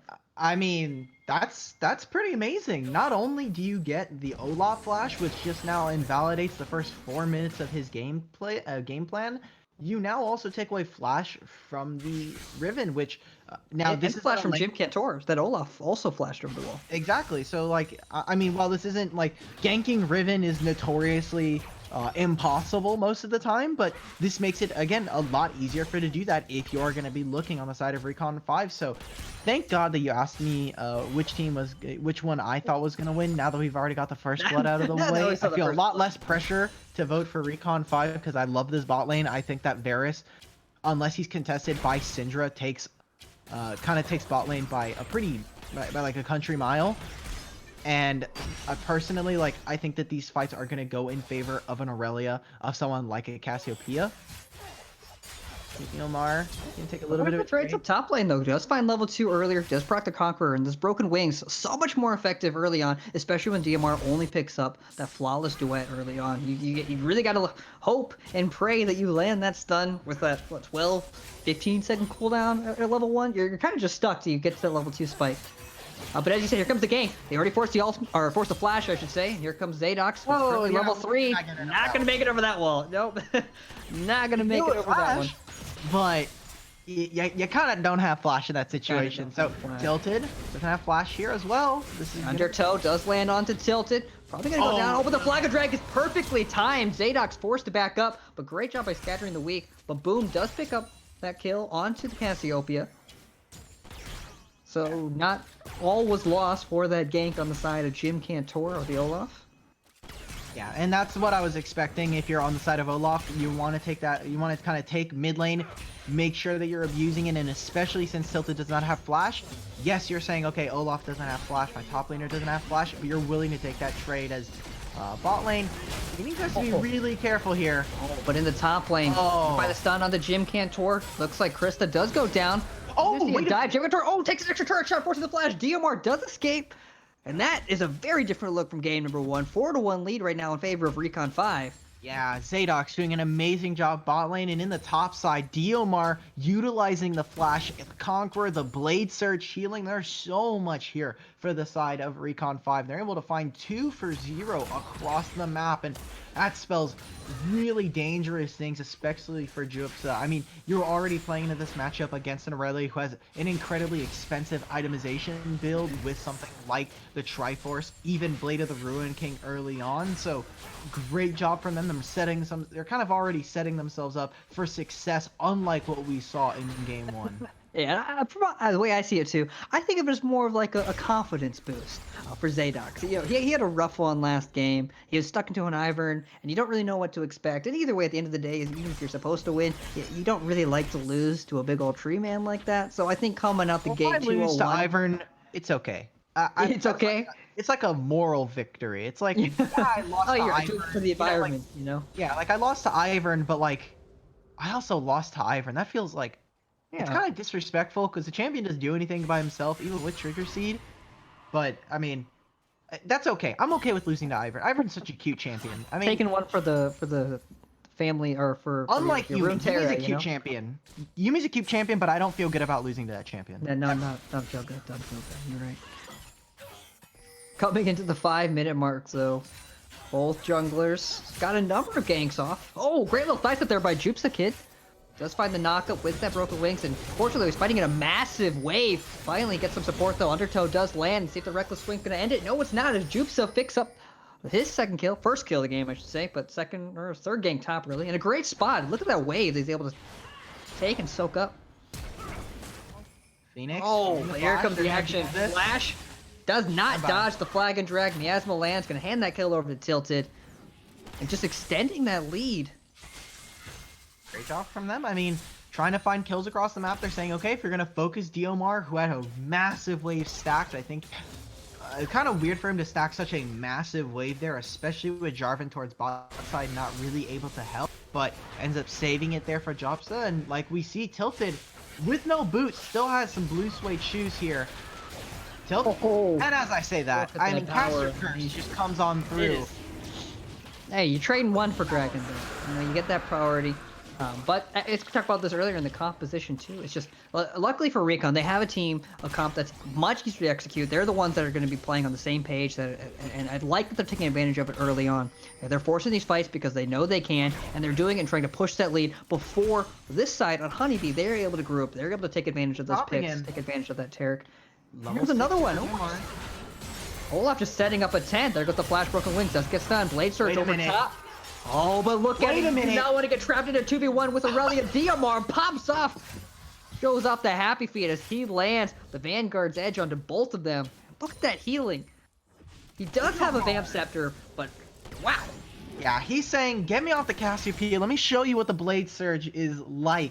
And he's just putting on so much of a show. He's trying to get the montage clips out here. He's got the Corrupting Pot, the amount of healing that he's getting from Corrupting Potion, plus the Conqueror and the Blade Surge. He gets that flawless duet right into the Vanguard's edge. And like we saw, it was looking like, hey, this is another gank. Jim Cantor does not have ultimate, so he doesn't have that level 6 kind of power spec where he gets that Ragnarok. He's able to do at least a little bit more damage. But like, Jopsa Kid, even with the ultimate, is not able to kill Diomar. Gets the 2-for-1 kill for himself. And I just want to check real quick. That's blue buff yet again. This is the same blue buff that they had given over early.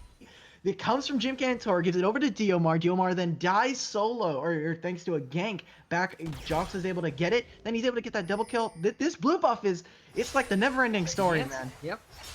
We're just playing with it back and forth.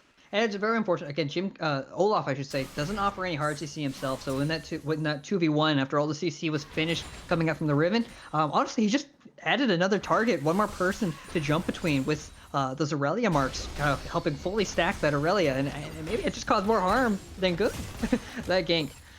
I mean, obviously. Sure, I mean, that lane's ruined. Obviously, it did. That lane is close to ruin. There is still a little bit of a window here for Riven to kind of still have somewhat of an impact into this. Now they're looking to go in. Cleanse immediately gets used by Danny. I think they're just setting up because they know that Zadox is here. They've set up an amazing way for themselves to kind of freeze. But I think the side of Honeybee, they just want to back, taking a look at the gold 1300 here for Misfortune. So sitting on a BF and available, they should just be able to freeze this wave. If they want, they can bounce it into the turret and look to roam mid, but it is going to take a little bit of Zadox kind of clearing some of this river vision. Great job by Zadox, doing an excellent job finding pressure all around the map, also up in that farm lead. And there's not that much you can do either, especially as a Syndra. But boom, you're not an Echo. You can't just phase dive out of it. You can't just Chrono Break back. You get jumped on. You get stuck at a Cataclysm. You're pretty much donezo. So he's going to do a really good job knowing his space in that lane, keeping his side lanes warded, the side bushes, and just trying to understand and know where Zadox is coming from. And take a look at this. Look at how beautiful this is from the side of Recon 5. They have a massive wave that's about to crash, and so now they keep their options really open. They see that Syndra has dropped into Fog of War. They don't know where Olaf is, so they're saying, hey, we can either drop back into Fog. It looks like Varus is actually going to go for a back here. He's about 1100, so he can pick himself up some more. But Boom has ultimate. Oh, both flashes burn, but this time, Unleash Power is not enough. Looks like something's going to escape with his life. Just barely, you know, not doing too much, but I would consider that kind of an incredibly positive play here for Recon 5. Yes, you trade flashes for mid laners, but you not only get Baboom's ultimate here, You also get the really key summoner spell in his flash, while Tilted still has some ability to have increased movement speed thanks to Noxious Blast. So there's still a little bit of a window here as we see Zadox takes a visit towards top lane, isn't going to find too much, and it looks like he's just going to start the Rift Herald here as Jim Cantor's probably looking to try and gank mid lane. And they'll just further affirm that idea here. Oh, not going to go for the gank mid. Going to instead opt to go for the bottom lane. Both flashes, all flashes are up on the bottom lane, so he's kind of stuck in a really awful position here. Yeah, it's like we're like, I mean, Dragon's about to He doesn't have spawn. any. Yeah, I mean, he can wait for 30 seconds, but he loses out on so much utility. He doesn't have any camps in this bot side, so looks like he's just gonna try and cover and get priority so that his jungle or so that his bot lane can move into bot side with that ward and a tri-bush, but. Seems like a lot of wasted time here, and immediately they know that Jopsa has gone for a back, immediately cracks his Rift Herald. Now this is a little bit weirdly timed as the wave is not quite here. There's going to be some damage going on a Rift Herald. You're not going to get too much, but this should just be first turret going down. And that does feel even worse for Jim Cantor, who he already knows he lost the jungle battle, he lost the rotation battle, and that pressure as Rift Herald goes down. Dragon does now spawn, but as you said, so much wasted time, as unfortunately the Riven is now stuck in that 2v1, and probably not going to be able to stop this Rift Herald before it gets a second charge off. And there we go. We even see the Mountain Drake going over. And they do pick up the Mountain Drake for their troubles, but 2 towers in the top lane. And that frees up DMR even further as he finds that farm lead, and also a fair amount of gold from both those towers. Yeah, and great job right there. Now this should free DMR up. They can go for a little bit of a play as we see. Oh, but boom. Alone Zadox on the outside, gonna pop that hourglass. See ya, buddy. Or stopwatch, I should say. The flash will escape. Okay. He knew what he was doing. That was really, really close. Jim just not immediately going for the flash. I think he's a little bit worried of DMR trying to follow up, but Zadox is able to, yes, use the stopwatch there. Great punish. Tilted's gonna find the boom. No ultimate here. Oh, look at the side steps actually. Does land the ultimate, will cleanse. Don't know, actually, I don't think the Unleashed Power is up available. They just used it. Yeah, he just used it, so...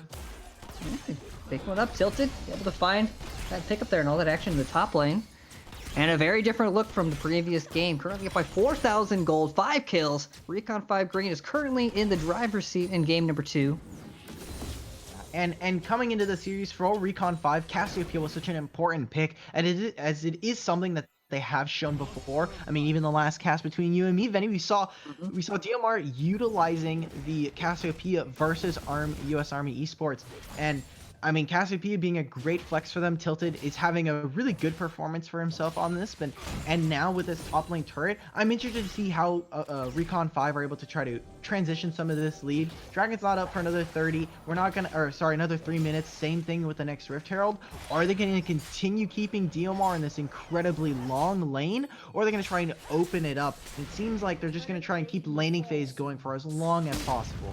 Yeah, I'd have to say too, if these teams probably tried to play it out perfectly. They just continue to scale. Again, that's one of the best parts about Cassiopeia and the Varus as well. Even though he is going to go lethality, he said you will continue to scale. You continue to get stronger and stronger as the game goes on. You just dish out so much DPS, which is great for Cassiopeia when you're trying to pair it with the lethality Varus. But honestly, they're probably going to wait until the neutral objectives come up. There's really no clean way to force these fights under towers or in these side lanes when you're dealing with the Syndra that can scatter the weak, when you're dealing with the Taric ultimate. So I'm expecting we're going to see a lot more farming and a lot more vision battles, I guess, before the next dragon spawns, and that's when I start to predict that when we're going to see more of the action begin to break out.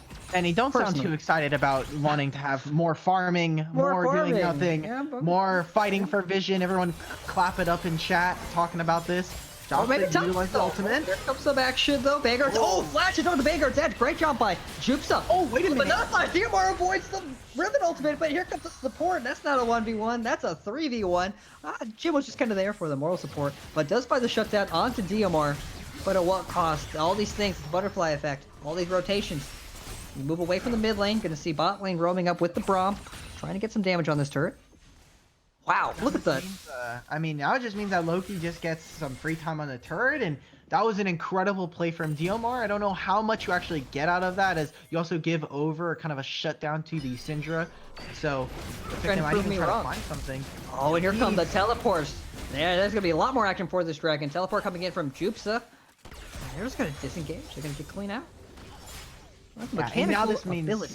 yeah, I mean, they're gonna, that was beautiful from Diomar. I mean, not only did we see the flash from Jopsa to try and miss the Vanguard's edge, which ends up going very wide, but even, Diomar's like, fine, you want to dodge ultimates? Let me show you dodge ultimates, and instead of kind of missing this now, Tilted needs to be very careful, even with the Twin Fangs trying to trade. Jim Cantor and Jopsa are here waiting to try and go for a gank, as well as, I mean, Baboom just does more damage, just unmatched versus Tilted. And it seems like with the back here, they're going to look for some resets to make sure that they're powerful enough and they're ready for this Drake. While on the side of Honeybee, they're going to have to get some of these lanes pushing. Mid lane needs to get pushed out. You have this top wave that's, again, super long, as well as just constantly pushing. You can just have this no TP Riven stuck up here while Diomar gets kind of a free, some free time up in this lane. Exactly. They kind of messed up there, burning that teleport in the bot lane, trying to force that fight, but without any real tools to really hard commit, hard engage. Yeah, Jupsa with a pretty massive item discrepancy between DMR, really probably can't take that 1v1 anymore, and also doesn't have the teleport to set the stage for this big team fight that's going to happen in 6 seconds or so when that dragon spawns. I know, these teams are on it. They're going to start it as soon as it spawns. Phoenix already there, getting caught out by the Olaf, undertow and stunned. Gonna burn the stopwatch. And he is not going to be able to escape here. Wait a minute, Tilted! Finds him, walks right to him, ultimate for ultimate. Flashes right into that bush, but will get caught. Cleanse is burned, undertow lands. No way to escape from this one. Does get smited and taken out by Jim, but more of an engage. A little overzealous there by Zadox, fighting up more than he could chew. We're seeing ultimate pop left and right into the dive. Tarek just there for the moral support, gonna flash out and action for action, and in the end, no dragon is taken. So, I mean, cool, Tilted. You flashed and killed Baboom. You got his flash as well. You know, you're able to solo kill your lane opponent, and Phoenix getting caught out there is really, really weird. But even that being the case, Diomar just walks bot lane, provides a lot of pressure. And, I mean, from all of this, that was just 2 kills given over for an Ocean Drake. And even on the side of Honeybee, you don't even get the turret here. So, while that was a really confusing kind of set of plays there from the side of Recon 5. They kind of set themselves up for failure, but even then, Diomar, I think, just being so far ahead just completely stuffs any kind of chance for Honeybee to get and kind of contest for any of its objectives. Yeah, and this kind of looks like the previous game did, just on the other foot this time around. All control on the side of Recon 5. They're the ones that can really find these initiations, walk out pretty cleanly. And for the side of Honeybee Esports, the only thing they really have going for them right now is, as you said, the insane damage potential that's going to come out from Baboom on that Syndra. They can likely pick off 1 or 2 people if they're able to find that isolation, but other than that, they can't really force these fights. They're not strong enough to take these 5v5, even with a well-timed Tarek ultimate, which, you know, is still a question mark. And, yeah, are they going to be able to time that Tarek ultimate right? So, really, for Honeybee, I'm going to ask you the same question I asked last game. What do they need to do to stem this bleeding, to find a foothold back into this game? I feel like I'm gonna just tell you the same thing I told you last time, which is just farm. Yeah, it's like the same game. It's like the same game, but we just swap sides. Yeah, I mean, again, Varus is just so strong, and unless this Misfortune kind of gets off to a kind of a running start or has ways to try and deal with the Varus, there are a lot more tools now in this game than we saw in last game. But right now, I mean, Varus is going to kind of be unmatched for ADC power until this next item, till this Infinity Edge is done for Misfortune. And Jim Cantor needs to get the second item, needs to get that Blade of the or sorry, that the Black Cleaver. And really, I mean, Jops is kind of sitting at his power spec right now with Black Cleaver, probably going to pick up a Death Stance, which is very, very strong on three champions in this game right now. But you know, they need to be able to be on item parity, and while it is 1-for-1 right now, there's just some level discrepancies that need to be answered, specifically in that top side and in for Loki Dosi. Phoenix almost getting caught out. Just jump away, avoid that undertow. Preston, 20 minutes now, Venny. We got 2.5 minutes before that Ocean Drake comes up. Diomar's pushing in the side lane. Most importantly, Rift Herald's gonna get dropped, and top laners both have flash, so we're gonna probably expect to see some more flashy plays as now we're gonna see Recon 5 finally look to break open. Ooh, unable to get that turret though before the Rift Herald was able to crash. Unable to save that health. Oh, but Tilted caught out once more. There's Embrace will keep him alive. Great sights up there by Baboom, avoiding the gaze from the Cassiopeia. Just gonna walk out. Playing on the edge there, Tilted, though. Playing on the edge. He cannot kill her. I'm really surprised that he keeps trying this. He's like, all right, guys, maybe, okay, I finished my items. I got my Seraph's Embrace. Maybe I can finally kill her. Nope, never mind. Nope, get this Syndra away from me, please. I'm very scared, Mom. Please pick me up. I'm scared. It is not ending well now. He's even getting the jump on him, too, so that's the most unfortunate part. But even more unfortunate than that, the Rift Heralds, they didn't really need to use the Rift Herald to take that tower. Didn't end up taking it and weren't able to walk it in either, so probably just had to spawn it. It's a little bit easier when you have Rift Herald there to try and take a tower, as there's not much that can instantaneously kill the Rift Herald. Now, if there was just a mini wave there, I'd be willing to. Now, if there's no Rift Herald there, I'm probably willing to trade my Misfortune ult to just completely clear that wave. If not, I still have Syndra there in position, especially with Olaf. I think you can definitely make an argument that that turret probably doesn't go down. And while the Rift Herald wasn't super effective, they're not able to get a second charge off of it. They're not able to get too much off of it. This is really where we're gonna have to see Recon 5 kind of cement themselves. Yes, they have a 6,000 gold lead, but the past like 5 minutes, we've kind of just been sitting at this similar gold state. They haven't really done too much. Yes, they've picked up a couple dragons, they've gotten a few turrets for themselves, but realistically, I mean, top lane is, while 2 levels down and about an entire item down, this is exactly where Jopsa wants to have him, sitting in between turrets, get him in a really dangerous position where he has to go for an overextension. I say that as Diomar getting ready to kill him. Push him out. Vanguard's edge, gonna force the flash from Chupsa. Just get zoned out by to go to Olaf. Always in the backyard, providing that support. Yeah, and trading ultimate here is just real. Trading ultimate for flash is just such a beautiful trade right there. You're now able to just kind of completely zone Riven out of the lane, and it looks like Honeybee, they're willing to trade this objective. They're saying, we're willing to trade this bot inhibitor. I don't even think they're gonna try to. I think they're gonna look to try and contest for the dragon. They might be too late. Yeah. I mean, third Drake is important because it does. Oh, on the top lane though, Flossoet does land. Yeah, because third Drake is like the next best thing from fourth Drake. Okay, no, hear me out. Hear me out. It's true, right? It sounds kind of silly, but it's true because third Drake it then opens up the door for when fourth Drake spawns, and then you got to make a choice. You're gonna give up Soul, especially Ocean Soul specifically. You're gonna give up Baron. So you never really want to give away the third Drake. You never really want to give up any Drakes. But it looks like they're gonna. Here comes the engage. Terrac Elephant does land. Blue team though does secure the dragon. Olaf dishing out all that DPS onto Phoenix, which is kind of concerning as the Braum uses ultimate to try to disengage. But good old Misfortune ult over top deals a fair amount of damage. But Zadox takes out the backliner, and the rest of this fight has just broken out. Baboom is the last one standing. Here comes the J4. Not able to find the knockup, but just setting up the alley-oop for the Bears. Forces the flash from Baboom. Oh! Colin will get it. Yep, dodging left and right, ducking and diving, but not enough. Dragon goes to the blue team. That fight goes to the blue team, and looks like the top inhibitor will also drop in favor of Recon 5. I mean, what is Jopsa gonna do, right? Like, this man, you can use the broken This is not legs, the matchup but, you might have some broken legs after this if Diomar has anything to deal with it. I have a Black Cleaver, and he has a Bork and a Trinity Force. How do I win this? Oh, and he's Challenger. I forgot about that. That's also... Oh, yeah, 300 LP? Yeah, 300 LP. No. Yeah. I'm really excited here for Recon 5 that they're able to find themselves kind of a team fight victory that was really convincing and wasn't super kind of odd. Now, to be fair, Honeybee, that execution on that team fight was very, very shaky. It didn't seem like they wanted to go in. They have Baboom in kind of a really awkward position. Yeah, now, exactly. You are on red side here, so entrance into the Dragon Pit is going to be, while typically easy, is definitely awkward, especially with kind of the Ocean Drake giving a little bit more brush control here. But that was just, it was looking very confident from Recon 5. They were in a great position to try and retaliate and turn and look to burn after the dragon.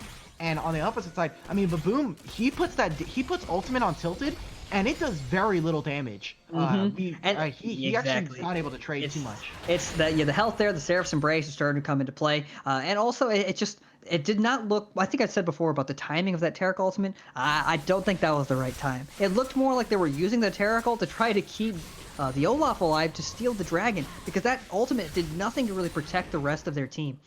So many members, again, the Baboom, you're looking at Danny, they were so far removed from that fight. They were nowhere near any of the carries to output any of that DPS to really make the Taric ultimate worth it. So I'd have mistimed. I can't necessarily say that was the perfect fight that Honeybee wanted, but at the same time, it's starting to look pretty grim here as they have a 9,000 gold lead, and now they're sitting on that third Drake and a 7 kill lead. Oh, and that's the Ragnarok from Olaf. They don't even see where other members are. Jim immediately pops in. That's scared of Phoenix. I'm not walking. Yeah, I'm not walking into the fog of war. I did that Braum with Gargoyle Stone Plate. You know, he's kind of spooky. He's a big buff Santa. You know, some people are afraid of it. You know, some people got Santa fears. Mr. and Mrs. Claus are pretty fearsome, but I'm sure it's a real phobia. I mean, the most like disgusting thing about all this is we see them start to take this Baron. And what is Jim Cantor gonna do? No flash. He's hoping to get a lucky undertow there. With the 10,000 gold lead that they are now, it is 11,000 gold lead. 4,000 of that is on Diomar right now. So a third of their gold advantage is there for the Aurelia. This champion already has a full item's worth of gold over the Riven. It is really, really rough. I feel so bad for Jupsa. I mean, maybe it's his choice for picking the Riven and kind of not finding that advantage, finding that lead. But he was kind of just left. Exactly, he was. It was last pick. They kind of just left him out to dry here. He's not going to win that 1v1. So he's kind of just stuck there, just slowing. I wouldn't say they left him out to dry. They got the flash early on from him. In what world is that Riven going to actually stop Aurelia from pushing in? So he's up there like, okay, Aurelia's up there, send the Riven top. It's your job. You got to stop Aurelia. But I don't think that's ever going to really happen. So I do feel a little bit bad for Jupsa up there. But, you know, now it's everyone's problem, as DMR's on the other side of the map with the Baron. Tilt is now the one in the top lane. Oh, he's one in a fair bit of trouble here. Forced to burn the flash. Bullet time. Great job boxing him in. Ragnarok did Olaf, but he's got the DPS to output, and they trade 1 for 1. And the rest of the base is just going to fall to shambles here as Recon 5. What point here? They can probably look to end. They don't have a lot of ways to wave clear. They have actually pretty horrible wave clear, especially with now 3 minion waves. We're going to have to see double supers in waves. There goes the knock-up. Jupsa inside a wave. Taric ultimate going to get popped. Going to keep him alive, just forcing the disengage here. Braum ultimate to cause a little bit more havoc. Jupsa forced to disengage, is knocked up. And in the meantime, Krista's just kind of stuck in the back line there, just kind of taking it for him. Diomar finally picked up the kill onto the top laner. Support will also fall as Braum is just slowing them time and time again. Down go multiple members of the red team. Down go both Nexus towers. And now the last 3 remaining members of Honeybee Esports are doing their best. Backed against the wall. To kind of go down with some pride here, but looks like Recon's not even going to let him do that as they just take the Nexus. And that's going to be game number 2 in a 1-to-1 matchup. Beautiful. I mean, just the last part of that execution, we see right as they're fighting around that top side, the Taric ult goes down, and Loki immediately locks out the backside. We see Taric and Riven, they're in that forward position looking to try and find some kind of engage, but the chains of corruption coming out from Loki locks up Danny and Baboom on the Syndra and Misfortune. They're not able to contribute. There's no bullet time available. And in that last fight, I mean, Diomar and Zadox are just kind of running through the entirety of Honeybee Esports right there. Just taking a look at that damage graph. I mean, damage isn't the tail of the tape here, but we take a look at some of that gold, and Baboom has the most at 10,000, and I think Zadox, who also has basically 11,000, is kind of where you kind of see that, just the amount of advantage. I mean, some of the CS numbers are really insane. Loki still up about 50. Baboom above, kind of down 40. And Diomar is up 70. So collectively, I mean, this team on the side, this was kind of the Recon that I was looking forward to when we saw them come through this entire playoff series. Yeah, that's kind of what I expected. I mean, if we kind of just covered up on both sides or both names, and for the first 2 games, it's really hard to tell what team was what. You wouldn't really assume that they swapped teams here because they just ran away with that one, just like Honeybee ran away with the last game. Kind of leaves up in the air what's going to happen going into game number 3, or was it really all came down to the Ivern? Was it Ivern that really set the stage here? Again, to be honest, though, I think the early game draft that Recon 5 had a lot more priority to their lanes and helped them find that lead, which was kind of exasperated by really how skillful the players they are. I mean, you can just tell that they did a great job capitalizing on that lead, not giving any room. And I think, as I saw in the Twitch chat, it was pretty unlosable coming into that 10 to 15 mark. So I don't know. I think going into game number 3, the biggest questions and the biggest predictions I think are going to be made when we look at the draft. What's going to happen? What's going to happen here for Honeybee Esports? Are they going to draft something that has a better job countering some of these high caliber picks? When you're looking at the Cassiopeia time and time again, you're looking at Dio finally getting his Aurelia. A lot of questions, but we're going to have to wait for those answers until we get ready for game number 3. We're going to be back in just a little bit, so stay tuned for the rest of the series in just a little bit.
right. And we are back with the third game of this series. Tied up 1-1. Stakes couldn't get higher here as we're coming into the third match between Honeybee and Recon 5. Draft is underway. And I think we're seeing pretty standard stuff here. Don't you think, Alk? Ivern, Relia, Camille? This is, I mean, this is the same three that we saw from Honeybee in the first game in terms of bans, and for the side of Recon 5, Zaxxon are going to stay there, as well as now Ivern. Like we were saying, Ivern after game 1, just too influential. We're just going to take it away. And now Honeybee, thankfully, we dropped the set blue 1, and we're actually going to pick up Varus yet again. This champion, 100% win rate in this series, and I think is the strongest AD carry, at least on this patch. Yeah, again, you got the priority in lane, you got just the pressure that you have, the distance. I mean, you basically can deal, how much damage from a full screen away, 2 screens away. Finally going to see a different mix-up, though, in the AD carries. Cassiopeia, once again, being picked for Recon 5. Again, I wouldn't say the Cassiopeia hasn't been necessarily the star of their draft, or the star of their team in the last 2 games, but again, if they keep picking it, you got to wonder if there's something there. Ashe being locked in, and there comes the set in the second round. Yeah, and this should be really interesting for the side of Honeybee. I mean, they've picked themselves the Varus set. We're more inclined to believe that this set is going to go bot side in the support role. And so far with the picks here, I think this is a really dangerous thing to go for, as Cassiopeia and Ashe are going to have really good ways to try and stop Set from moving forward. The amount of slows and the amount of crowd control that these 2 champions have make it really, really difficult. So Honeybee even getting Echo here We're for seeing this. Run it back to game number 1. Everything but the Ivern. I mean, yeah, they've got the really strong champions for themselves. They've got themselves a great way in mid lane to try and deal with Cassiopeia. I think now that we see Echo, Diomar's probably going to pick up the Cassio again just to try and get it away from Baboom and get it away from the Echo. So now with Rek'Sai here for Recon 5, this does take away a few possibilities. Things like Olaf are still on the table and available for them if they want. I'd be surprised if they go for a tank jungler here, although it would be very, very good. I think Sejuani would be absolutely beautiful in this situation versus Ashe and Cassiopeia. Just completely lock these 2 champions down. And I like Recon 5. They're taking away those 2 early game junglers in response. As you said, though, Sejuani would be a pretty decent pick, especially paired with the set and paired with the Echo. But then you got to wonder, is that a little too much team fighting, a little too much late game? Because I think both teams here have found an advantage when able to play with tempo in the early game. It looks like, yeah, Olaf is going to be banned. Now, to be fair, we still have some flexibility. Echo can go into the jungle, but ever since the damage to being able to deal a lot of damage to camps, it is not as good, but still has some kind of priority. Now, it is dangerous to do this into Rek'Sai, as Rek'Sai can do a lot of damage to this Echo in the jungle, yes, if sir. that is. But the last ban probably going to be another support ban, if I'm... Yep, there's a Leona. Yep. And it's season 10. I think season 10 is the season of flex picks. We want everything that can flex into any role. Everything can go in any single role that you want it to leave them, put them on their toes. It could be set mid, Echo jungle, set jungle. No. If you put set mid against Cassiopeia... No, it would be fun. No. It wouldn't be it's fun. not It fun. wouldn't be fun.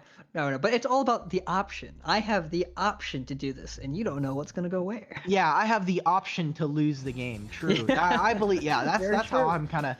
I have the option here, but it looks like Morgana is going to be the play here. So Morgana is going to have really great ways to try and stop any kind of dives from Set and Echo, and also still gives Ashe or Cassiopeia some freedom in team fights. So I like this from Recon 5, finally seeing some kind of differences in the support pool. And now for Honeybee, now you've got your, you've got your top lane that you can pick, you've got your jungle. Jim Cantor has been putting a lot of work into some Sejuani, and I wouldn't be surprised to see it here as Maokai is going to kind of find his way through the ban. Oh. Okay, there's Trundle. Maokai as well. Maokai, if you haven't known, Maokai's been he's been coming back into the meta. He's been very, very strong in the top lane. I don't know if you've seen a couple times. Have you ever seen Bork Maokai before? Bork Maokai. I don't ever want to see that. I'm pretty it's sure pretty I don't ridiculous. Ever want to see It deals a Maokai. lot of damage. You'd be surprised. He's just sitting there Now, smacking you. It's I actually wonder if there's a stat for how many Blade of the Ruined Kings are built and how many in top lane now? yet. I'm telling you, a combination of that stat for Maokai. Have you seen Bork Mordekaiser? That's also a thing. I think Quacker from Illinois Academy runs that semi-often, actually. So. Yeah, I've seen that. But coming back to this, I mean, Honeybee, you've got the Trundle here. I think is an interesting pick, as now we see Recon pick up the Darius for themselves. Trundle's going to have a great way to try and gank mid lane, but Maokai is going to have a really rough matchup into Darius, and this is something that we've seen now is, we've already seen the Darius here for the side of Dio, or for the side of Tilted. I doubt they're gonna run it back with the Darius in mid lane. If they are, then I expect for Zadox to have. I mean, this is another one of his comfort champions. I'm expecting for this Rek'Sai to come out swinging, because otherwise, this Trundle is going to make Cassiopeia's life really, really difficult in mid lane, especially against Echo once these laning phases are broken open. And Rek'Sai too is very different strengths depending on what side you're on. On the blue side or on the red side, he's got very different and very unique gank paths. So we could see a lot more pressure on the top side as well, depending on which champion the DMR gets. But one thing I want to highlight as well is the bot lane. What I really like about Recon 5 with this Ashe and the Morgana is they've picked two people that have a way better chance and way better priority into that Varus and into that set. They're not going to get bullied out just by the hail of arrows, by the set pressure. They actually have the means to punch them back in the mouth and to also give Rek'Sai a little bit more room to pressure that jungle, or to pressure the bot side, or pressure that mid side from the jungle. So I like this bot lane a lot, and I think it's going to play a very big role in this early game, actually, that we didn't see in game number 1, where we got to see the Ivern just kind of run havoc and having no priority from that Graves, especially in those dragons. Yeah, this at least for Recon 5, they have some kind of play that they can try to run if they are going to try and fight for some of these objectives. I will contest that Ashe versus Varus is still slight. I would say that Ashe does have a really great time post 6, as she's able to engage at a lot longer of a range utilizing the enchanted crystal arrow. But Varus still hell of a lot of poke. He can go right through minion waves. He does not need to, even with the once he charges up the piercing arrow, it goes right through minions, something that Ashe's volley of arrows can't do. And while Ashe does have her Q to try and do a lot of damage, it's not like if this was an Ashe Caitlyn lane, then yes, this is where Ashe can try to poke back against Caitlyn. But Varus still has still has a little bit of that range with both of his Q and his hail of arrows to try to poke out the Ashe and the Morgana. Yeah, it's just arrows going left and right. No, there you go. Actually, we did see a little flex there. There's the set now going top lane with Maokai as the support. Good, because they figured out that Darius is probably never going top lane. Diomar's not playing this champion. They're just going to take Cassiopeia. I was wondering if we're going to see Maokai in the bot lane, and this is really, really good, but can also backfire incredibly fast on the side of Honeybee if that black shield comes down and Maokai suddenly in a really dangerous position. Yeah, once you're in, you're in. You kind of just commit and you're stuck with that Morgana, with that Dark Binding, with the chains. In the top lane, we did see a little swap there. Cassiopeia now actually swapping. Maybe we might be wrong here. Oh, switching back and forth to put us on our toes here. Cassiopeia top, That's the Cassiopeia lock-in right there. I don't think they're going to swap anymore after that. We've already kind of breached the 20-second mark. Yeah. It's really kind of iffy. Cassiopeia into set is not a lane that is typically seen, but I would expect that Cassiopeia actually does decently into this lane, as she does have poke that is sustained damage and isn't that huge burst damage that maybe set is looking for when you're trying to utilize the grit passive. However, putting Cassiopeia into this long lane and top lane is incredibly dangerous against a Trundle. Yeah, I think if you get, you're in so much trouble. There's nothing that Miasma can stop as far as movement goes, and you get hit by that Vase Breaker, it's pretty much going to be the end of the line there for the cast in the top lane. So that auto spacing, that's really going to come into play here for this top side of the map. But drafts are locked in, teams are locked in as we're entering in game number 2 in this best of 5 that's currently tied up 1-1. For right now, though, we will be taking a short break, but not before we thank one of our wonderful sponsors of the night. The third one, we have Kono. Kono, if you are looking to take your game to the next level, it all starts with your peripherals. If you didn't know, you can't play games without those. From keyboards to keycaps for mice and more, our friends at Kono have got you covered. Kono works with the world's best designers, inventors, and makers to bring you some of the best gaming peripherals around. Kono have been huge supporters of us here at Upsurge and have made generous contributions to our prize pools. If you need to find a new keyboard, check out the Hexgears X1, RGB low-profile Bluetooth mechanical keyboard. You can use the discount code UpsurgeGG for 7% off of your first order. For more information, head over to kono.store to check out all they have to offer. That's KONO.store. Thank you guys for tuning in to this beautiful broadcast. We're going to be back in just a little bit with game number 3 in this best of 5 semifinals in the UCL.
Everyone, welcome back to this beautiful series on this wonderful Monday night. Game number 3. On the left side, we have the Droops a Kid, Jim Cantor, Baboom, Danny, Q-Body, Krista, Lens as representatives from the Honeybee Esports.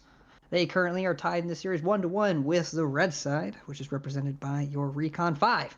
Diomar, Zadox Tilted, Loki Dosi, and R5 Phoenix. If you're just tuning in, those are the 10 players that have been a part of the series.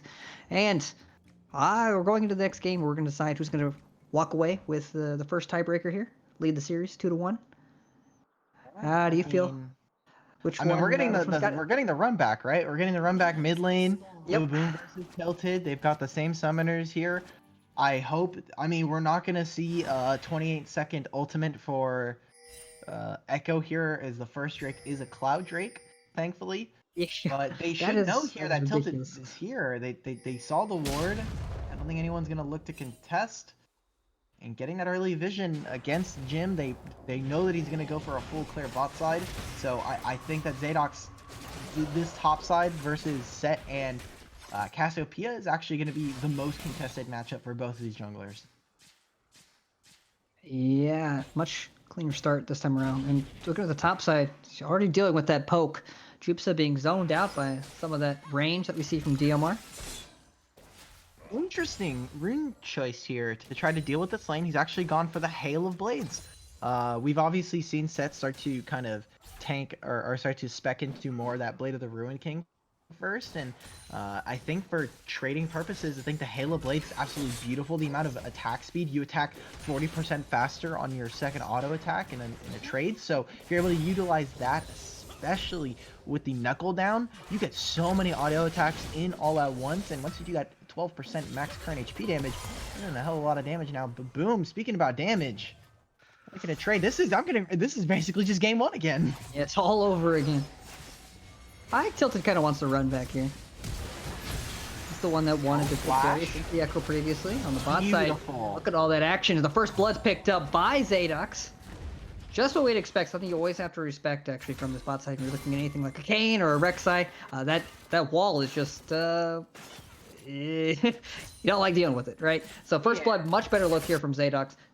Able to follow up with that bot lane and find that first blood.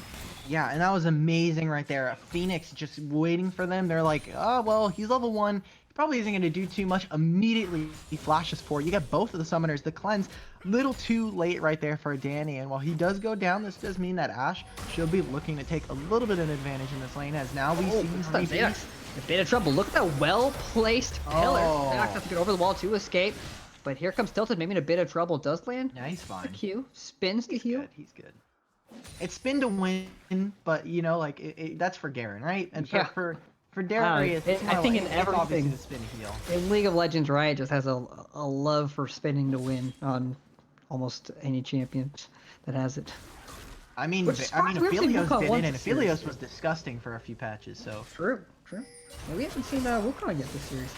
Here comes the phase drive. Okay. And the slow. Look at the pillar, forcing the flash from Tilted. Does get to conserve that ghost, but great pressure from the Trundle. He just has to throw out a pillar and gets a free flash.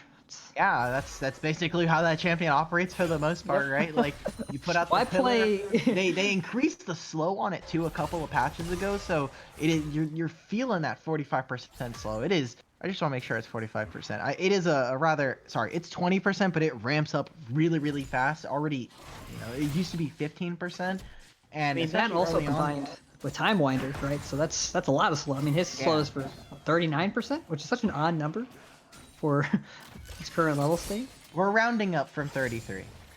It's like 33.33. Round up a little bit, just a little bit, Yeah. But I'm a little bit interested. I kind of want to put a bookmark on Jopsa, and we'll come back to him towards the end of the game on how this Halo Blades kind of worked out, because I was kind of praising it, obviously to say it's kind of a different rune choice, but this is also against a champion in Cassiopeia who doesn't typically let you get into melee range unless you force a summoner or you're able to really hard crowd control stunner. And that'd probably be the biggest mistake Diomar could ever make, is getting inside of that facebreaker range. I say that. Knuckle down is popped and she gets hit by the facebreaker. There you go. That happens. Here it comes, getting punched down a couple of times. a decently stacked Haymaker for damage, but that Corrupting Potion will keep him relatively healthy. He's going to recall. On the bot side, his team will take advantage of that first strike, taking away and denying that Cloud Drake for the Echo. We don't want to see any cooldown reduction on that Chrono Break. Benny, I hate to break your heart here, but we're going to get some boring Drakes. We're going to get some Resonant Sleeper Drakes. We've got Infernal coming up next, which means Mountain or Ocean Mountain. Soul. Or Ocean. And we already got an Ocean Soul tonight. So if we're going to, at least if we're going to, you know, spice, creativity is the spice of life. So if we're going to go for it, right, if you could just give us a little bit of a change of Zadox. Oh, look at that knockback actually by Krista. Great little disengage there, but it's not enough when you're looking at the damage coming up from Loki Dosi, who picks up his first kill. For the first time tonight, it looks like this Varus is being shut down on the blue side as Danny's kind of eating the dirt and both of these ganks here. There's really not a lot that you can do, especially when you have the Morgana and the Black Shield that you can use to protect your incoming Rek'Sai. There's really not a lot Maokai can do to peel that off of you.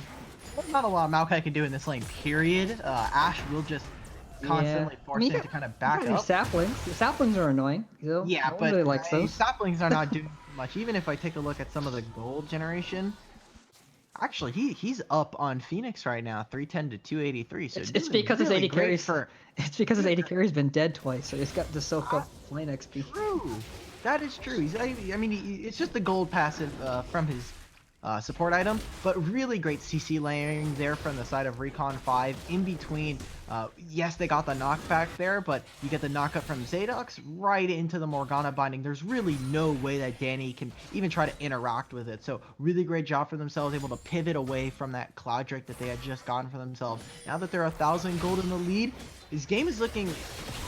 I'm going to cross my fingers as saying a lot more even than game 1 was, as by this point we had already seen Jim Cantor already kind of just run through this mid lane with that boom and put Tilted pretty far behind. Or yeah, 0-0-4. He's like a 30 CS down already, so we're making positive progress here for the side of yeah. As you'd hope for the series, you'd kind of hope that you'd continue to grow progression. Here comes some fatigue. Here comes the pull actually from Baboom. Does have the ultimate Chrono Break on the back. Does get hit by the little spinny axe from the Darius. And interestingly enough, we're actually seeing Zadox go for the Conqueror, and, you know, talking about rune changes. Zadox is actually going for the Conqueror. Now, Conqueror is something that we obviously see on a lot of junglers, but typically... You see it on like half of the cast, half of the champions in League of Legends at this point in the game. Yeah, yeah. I don't mean to interrupt you. No, you're good, you're good. Typically, Rek'Sai actually goes for the Halo Blades, as you get so much attack speed when you're trying to utilize the Queen's Wrath on that Q, and then you can just immediately go into the Furious by E. You do a lot of that burst damage, but looks like he's actually going to try to look straight as the top lane. Gets a stun. Breaker does land. Showstopper onto the back, away from the tower. Look at that ultimate though. The Petrifying Gaze will keep him in place, but that's a fully stacked Haymaker. He just has to let it sit. Oh, but here comes Tilted zooming in from the river. Ghost is popped. There's the slow, the decimate. Oh, down into the guillotine, and that's not where you want to be. But boom, does have the backup here, but Darius with the reset on both of his ultimates will flash to follow up. Ult him. And the Chrono Break back, forced him to flash. I don't know if he really wanted that. Maybe he does. I don't know how much damage that Hemorrhage stacks were going to give him. But I know, trying to respond. Yeah, probably wouldn't be. It's better to be safe than sorry, especially when you get the flash again. up. Here comes Set. Zadox is here. Not going to get too much out of this, especially with such a big wave stacking. Yeah, I think he just teleported to catch the wave. I don't think they want any more action here. Even though DMR and Tilted aren't... But yeah, like the cavalry was coming in, but you gotta be careful once that Darius gets that reset. And that's something that I really like, that since he's in the mid lane and he understands he doesn't really need the teleport, he doesn't have to match the top lane at all. He can just take Ghost, which is such a fun summoner spell for Darius. You just get to zoom in past everyone once you get that 5th stack, which is really one of the main reasons too why you want to get the Gargo Stone Plate as your second item. You don't really need any damage early on. You're just trying to get that 5-stack passive. Yeah, you're also getting kind of in the middle of things, so typically as a bruiser, if you're sitting in the middle and you've got the stun plate, you hit that active, you become very, very tanky, and you're really difficult to deal with, especially with the amount of healing that he has in his kit, not just from Conqueror, but also from that Q. And like we just saw, Jopsa is actually getting the better on Diomar this time around. No longer is there an Aurelia who has a lot of mobility and he's able to punish. Jopsa, look at this, he's just he's just menacingly Yep. sitting in the bush. He's like, I'll just zone you from this. Sitting there. He's up by 20 farm as well. Into that range matchup. Nothing you see very often. He's got the cutlass as well. There's the face breaker. There's nothing DMR can do here. Does get the phase rush to try to escape. Does land a petrifying gaze, and we're just back to the same place we were last time at the flash ball. The haymaker, not enough damage. Couldn't land the true damage, but was that close to picking up the solo kill onto the top lane DMR. And again, you're also set, so you just recover that health just passively. Exactly. And because DLMR on this Cassiopeia doesn't actually do too much damage early on, with this Blade of the Ruin King as well as the Doran Shield, you can just sit here and tank this wave. And while all of this is going on top side, we have the rest of Recon 5 prioritizing dragons. We actually haven't seen all too much of Jim Cantor. He's been sitting there waiting for some counter ganks. We saw him have a little bit of influence in mid, but he's going really hard on this power farm. And he's still even falling behind. Zadox is getting the best of both worlds right now. He's getting better ganks, and he's still up in farm. So really great job from the Recon 5 jungler, and I'm still waiting for when Jim Cantor is going to have his kind of influence and make his mark on this game. Yeah, and you get a couple of easy ganks here with the pillar, but really like your job later on is just to smack the people hitting your carries. And again, I think you talked about this earlier. The Varus definitely wins a lot of these trades against the Ashe, but it doesn't really matter when it comes down to that priority, which I think is a big deal for this bot lane. Recon 5 able to get multiple ganks off on the bot side with this Ashe Morgana, and now the second Drake confirmed, which they had no pressure for, no priority for at all coming into that first game. If I remember correctly, the Misfortune and the Yumi were late or not even present in almost Not every useful. bot lane. We're just gonna say not useful, 'cause that's what I meant. I think they just stayed in lane. I don't think they even walked out of lane. They just we're not gonna be there. Good luck, Graves. They really couldn't. You don't have too much as Misfortune that you can do against Varus. But and this rotation too. Here we go. We're seeing the bot lane rotating to the top, swapping for that 8-minute Herald. Although it's not really 8 minutes, we're 12 minutes in the game. But 12 minutes. Same difference. We're a little bit Same late. difference. You know, it's the same concept. Forget the spawn timers. Rotating up so you have that priority, so you have that pressure to go for that Rift Herald. But here comes Jim Cantor. He's not gonna give it to him for free. Showstopper onto the backline, gonna force the flash. The rest of this fight is breaking up. It does find Zadox, and Echo is finally getting into this action.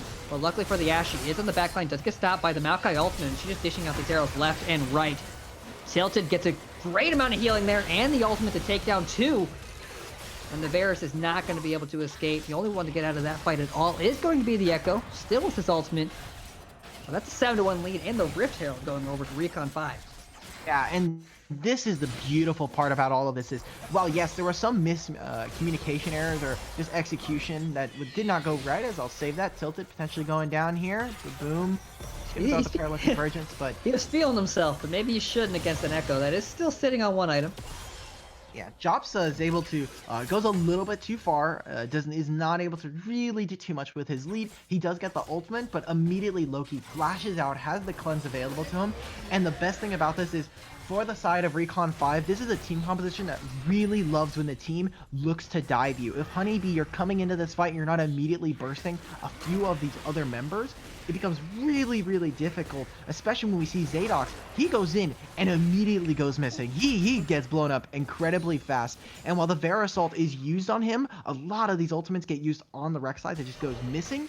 And now you have Tilted, who's sitting in the middle of your team, healing, putting all of those bleed stacks and just shredding through your team. And Loki, like we saw, is sitting there with a flurry of arrows, just firing away with the Rangers' focus into this team. And we see 4-for-1 Rift Herald for the Ashe, and that is a lot of gold being given over. And I'm liking the run back here for the Darius. He's coming online. He's in these team fights, and now he's sitting on a pretty massive lead, 3-0-2.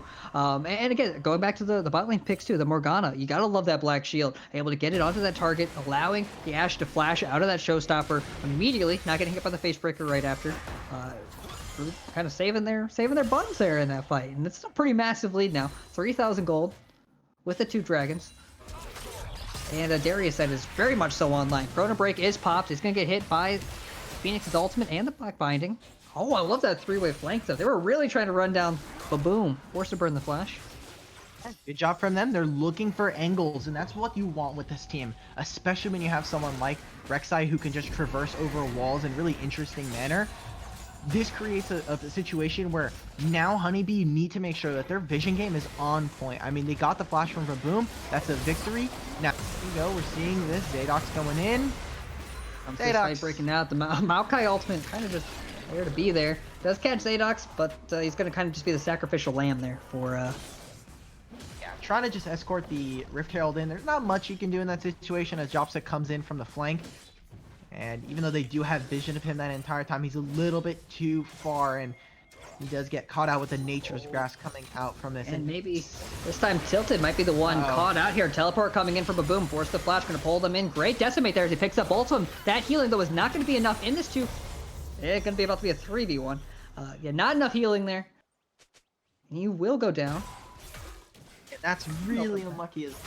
We have Dragon coming up in 10 seconds here. So, yeah, and especially with that shutdown, specifically going on to Varus here, is really, really dangerous. He doesn't have his Blade of the Ruin King yet, so probably gonna have to hit another reset before he's able to pick that up. But Zadox here, and what I love from the side of Recon is they're pushing in this mid wave. No one's really answering this, and now they can just, if they want, rotate over into this Dragon. They have vision of it. Zadox is really careful. Steal here. Get 3 Dragon Spikes, a good place to be, but then again, you're already up 2, so you do have that room to give that away. And Recon kind of slow here, actually, on this rotate. They lose the Dragon and the top tower. Oh, but Jupsa might be the one in a difficult spot here. Does have a fully stacked Haymaker, but he's just getting ran down here as we are seeing Cassiopeia coming online. He's going to walk him into the tower, herding him in. Herd him into the tower. Oh, and Loki Dosi gets the pickup. That's Prey right there. He's doing his best Prey impression. Look at it. Look at that coordination. He's just herding him in there. Change the corruption does land onto Zadox. Yeah, now Danny just needs to leave. There's no way he survives under this turret. Zadox, come on, use your Spidey. Zadox the smarter. There you go. That Rek'Sai passive. Tremor sense. Not quite Spidey sense, but the same at this point. I mean, he's able to note that, hey, someone else is here. But this is really, really dangerous. Yes, Jopsa does go down, but I'd still consider it a pretty great play for Honeybee as they're able to open up that top side. They didn't really have their kind of all of their ducks in a row, as the saying might go. Diomar is not really in a position to pick up that top wave and allows for Set to kind of solo take away that farm. Diomar did steal away the blue, but it's kind of like at what cost? You're not really utilizing, I don't think that blue is going to really be utilized for any kind of team fight that's going to be coming up. So important to note, where is that kind of being traded? Is it an important timing for that? And it kind of feels like a miss. Yes, now as we're getting closer to that 20-minute mark, taking a broader look at the game here. It's a slight goal lead in favor of Recon 5. Team comps are coming online. It's probably the closest game that we've seen between all 3 of these matches. As soon as we start calling games close is when it gets like really disgusting, and it's always around 18-minute mark, because now we kind of come back into this. It's always 18-minute mark that's kind of a little bit slow. They've stopped the fighting from the early game. And this is where we see the 5v5 where one team walks away with it with a clean ace. That's what you're saying. That's what you're trying to suggest, right? This is where one of the teams, as soon as we say it's close, starts running away with a lead that was going to be set up there for themselves. So, like we see in topside, Loki Dosi is sitting in mid lane prepared, while Tilted, Zadox, and Phoenix are prepping this top wave, just getting some of that standing gold. And still, we're kind of still, I'm personally still waiting for Jim to kind of have some kind of impact. We're seeing him kind of show up for some of these fights. We saw him around that Rift Herald, and we saw him kind of help in some of these fights that were really one-sided, especially like we saw Zadox sitting in mid lane after that Rift Herald drop. Really didn't contribute all that much. Zadox now starting up this second Rift Herald. I wonder if Honeybee, even though they're out of position, are going to try to contest for this. They do have some important ultimates up, and TP available. They stalled out for a little bit of time too. It will get taken relatively. Oh, here comes the fight. Ghost is popped by Tilted. Jumping right into Jim Kintaro does get hit by the Chains of Corruption, so he gets popped almost immediately by that Varus. And for all intents and purposes, a successful engage as they zone off Recon 5 and protect the Rift Herald from being taken. That's the saddest thing. How does it get taken but you don't pick it up? I don't know how that happens. It does happen though. It happens. But wow, I mean, Tilted kind of just popped there. And if we didn't know, he is going for a different build here. I guess he's not going into multiple tank. He's still a melee matchup, so it's still kind of confusing. No one's really building armor either. But he's going for the Black Cleaver into Steric's Gauge as his first 2 items in this game with his lead. Whereas last game, he went for the more expensive items and he didn't have a lead. I think. No, are they cheaper? I don't know. I'm trying to think. What Trinity Force Cleaver plus definitely Gargoyle is Stone cheaper plates. than Trinity Force, but he's also going for Steric Yeah, here so to try Steric's and be able cheaper to than Gargoyle deal with. Stoneplate, which is not. If I try to figure out the math together, which one's more expensive? It doesn't really I'd matter. say the item actives probably make it a little bit more worth for Stoneplate, but I mean, either way, that's a pretty great play for the side of Honeybee. Not only do they blow, they're able to kill Tilted there and get his ghost, but they also get Phoenix's Splash. They're also to get, while they do milk both top laners TP, stopping that Rift Herald from going over is really important to try and at least keep some of these lanes really even. So I love that from Honeybee. They're able to set themselves up, and while they don't get they don't get like they don't strike gold, they still get a little bit of gold. A little bit of pocket. a They little get some positive. money. A little denial here. Yeah, great job by Danny though with these chains of corruption. Great ultimate finding those picks. I'd like to see more from the Ashe. I mean, Ashe arrows across the map for executes are also great, but hopefully we're going to see some more on the side of Recon as they have a lot of pick tools. They have a lot of tools to just lock someone down when they step out of position. Even the tanks. Let's say just Ashe arrow the Maokai even. You just get pulled in by Darius, get a quick 5-stack, and then you go crazy. Yeah, and the important part here now for Honeybee as we get closer and closer to these Drakes is this Mountain Drake is actually really key that Recon 5 takes this and tries to deny this from Honeybee, because they have a lot of tanks that are building resistances and getting 6% resistances. Yes, you can kind of laugh it off a little bit, but Zadox already falls off a cliff as this champion as we get later and later into this game. And when you have someone like Jim Cantor, you have this set and this Maokai. Here comes the engage. There goes the pillar, forcing the flash out from DMR, and the Chrono Break from the Echo just on the backline. Ashe is now dealing a fair amount of damage onto Jupsa, who does get taken out. Zadox finds the execute with his ultimate, but DMR might be in a bad situation. You're actually in a great situation. Miasma does go down, forcing the DPS. Look at that damage that's coming out from the poison. The damage is not there from Danny, as he just gets destroyed there by Loki Dosi, and they have to split. Krista is stuck all the way back in the altar, kind of just delaying the timers as long as he can. In the meantime, Zadox not going to let Jim escape. That's a clean ace. Yeah, and that was just Only one. absolutely beautiful from the side of Honeybee Esports. I mean, or sorry, from the side of Recon. It was looking really good to start with. They were forcing a lot of positioning errors from the side of Recon. They get the Echo, but Echo's just not able to put out enough damage on this team. And then we just see Diomar kind of turn this fight completely.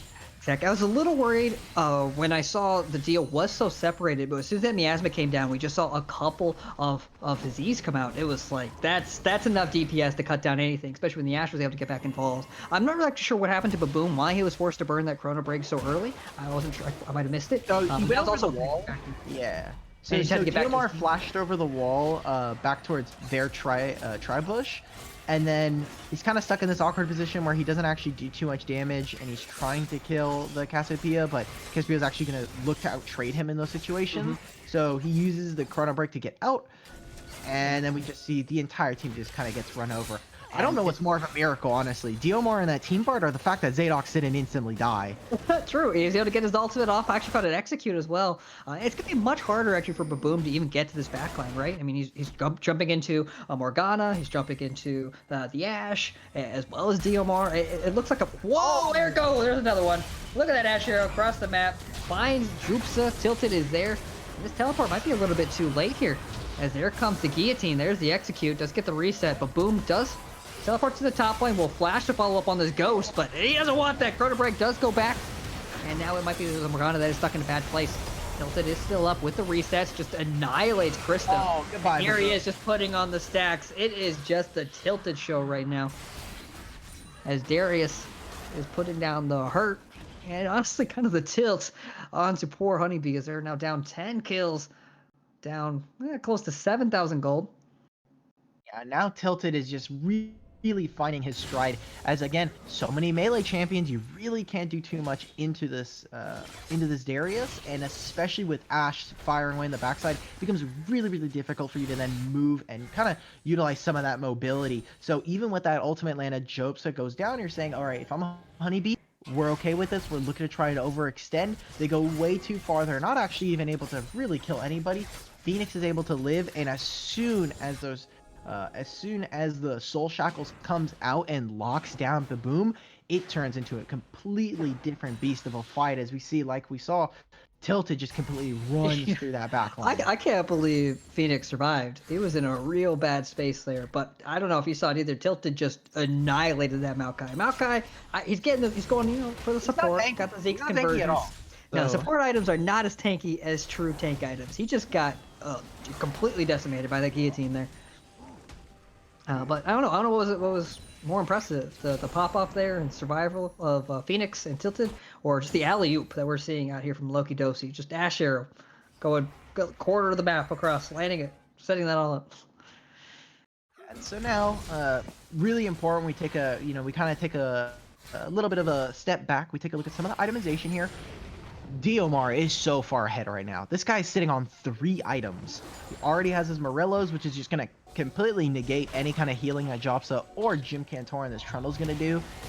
You also have, as we just take a look, there's just item disparity specifically on the top side and even on bot side. I mean, the fact that Loki already has his Runon's Hurricane means he's going to do so much more damage than Danny is. And really, Danny has not had an opportunity to really plant his feet and fire away. It's always been having to kind of auto-attack move, try to avoid some of these skill shots, specifically try to run away. And it's really not looking good. We're utilizing Varus Ultimate not as a pick potential, but as something of, hey, we need to stop them from engaging on us, slow down the team Please. fight. Please, we need to slow this down. I can't put out that damage in time before this big man Darius comes in and cuts my head off. But, I still think not all is lost. You're right, though. The moment we said that the game's getting close, that's when it stops being so close. 18 minutes, dude. It's like we were like, okay, well, we're taking a look. It's 26 minutes. Or it's 27 minutes, so we're already doing better because the past 2 games I've been looking around 28 minutes, not looking too hot. It was being kind of one-sided, but we're gonna crest some new game time territory, finally. Yeah, I'm not sure either. I mean, if you had to point it out, what do you think is the biggest difference here in this third game here? Oh, Diomar is actually playing Cassiopeia this time. Game 1, I don't know what happened. I think there might have been like a... well, I do know what happened. He got kind of really hard shut down in that lane, and Baboom just was having a field day playing against Tilted and kind of just running over Zadox. Zadox had absolutely 0 presence on the map in that game 1, but now game 2, even though we have, again, the Cassiopeia and the Darius here, these are 2 different champions now that they have kind of their itemization, and they're ahead at this point, which is the key point to know. Now, we're setting up for this dragon here. Just want to make sure that we're kind of take a look at where the positioning is. Right now, Recon are in a really awkward position where they have to back out to their kind of turret here. We're looking for the zoning ghost. There goes the Asher as well. That soul that's picked up by Recon. Tilted's still running at them. We'll get slow down. There's the flash and the full flame's not going to be enough. Looking, Danny, he will escape, get to the back line. Tilted forced to burn his stopwatch to stay alive, but Phoenix picks up 1 onto Jupsa pretty quickly. And taking this fight much slower. They will lose 1. I say slower as Diomar is just trying to run them down, get zoned out by the parallel convergence, but with that pickup, might just be looking to rotate over to Baron. For sure. I mean, they still have really great Baron control here, especially with Cassiopeia and Ashe. The amount of damage you do to this is absolutely nuts. They should be looking for this. Now that they have double Mountain, it becomes really, really hard for them, and especially with that Mountain Soul. Wouldn't expect it. Jim does still have flash. Could flash over the wall if he wants. It looks like they're just going to back up. Not going to risk it. We're just going to take him. Yeah, we're just going to take the slow death out. They're going to be backed up against the wall now, forced to deal with this Baron siege. What chance do they have here to really bounce back in this one? Losing full soul and now a Baron push. This right here is going to be kind of like their strong suit right now. They're just looking to try and break up with this tier 1, finally get some gold for them, and they still have a lot of standing gold. To be fair, taking a look at some of the waves, because they're able to push that mid wave in, that is another wave that's going to take a little bit of time to reach even with the Baron buff, but top wave is really where they want to kind of find their bread and butter. You kind of expose that incredibly long lanes on both sides to make it really, really hard for any of these champions to kind of step up unless they bring multiple members, in which case you can then overpower. For Honeybee Esports, I think you just want a 1-3-1, although I wouldn't be surprised if they just have a 1-4 where you have Echo in a side lane, as he's one of the only champions right now, at least in items, that can at least deal with some of the members of Recon 5. I like that. Look at the little proto belt to avoid the pull. There goes the Gargoyle Stone Blade is popped. Teleport's coming in as well. Tilted might be in a bad place as Gargoyle Stone Blade does wear out. That's a shutdown for Good old Danny Cute Potty over there. And that was the play that I was looking for. Where were they going to find the kill? Now, they do trade this for a mid, but they need to do this as there's so many weak members. They go immediately onto That Danny. Ash arrow onto Baboom, not able to pop the chrono break with that CC. Zadok's in a bad situation now.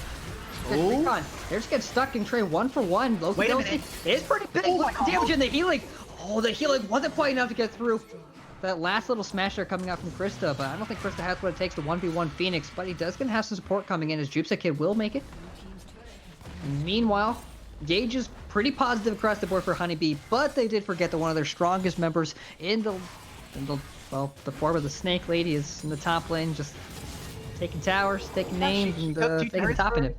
Yeah, I mean, she took 2 turrets for herself, and while they do find 3 members on both sides, they're able to trade 3 for 3. That's an absolutely banger of a play there coming out for the side of Recon 5. That ultimate lands right onto Baboom, and Zadox, while he does trade his life, is able to find that kill right onto what I was calling one of the stronger members of this team. You do still have this Echo who is not incredibly far behind, not as far behind as Jopsikid is right now, but I mean, like we just saw, if Loki is able to just plant his feet, and he looks like he is going to go for a little bit more of that defensive itemization in the Bloodthirster, he already has his Infinity Edge. This guy is going to be increasingly tougher to kill as we go further and further into this game.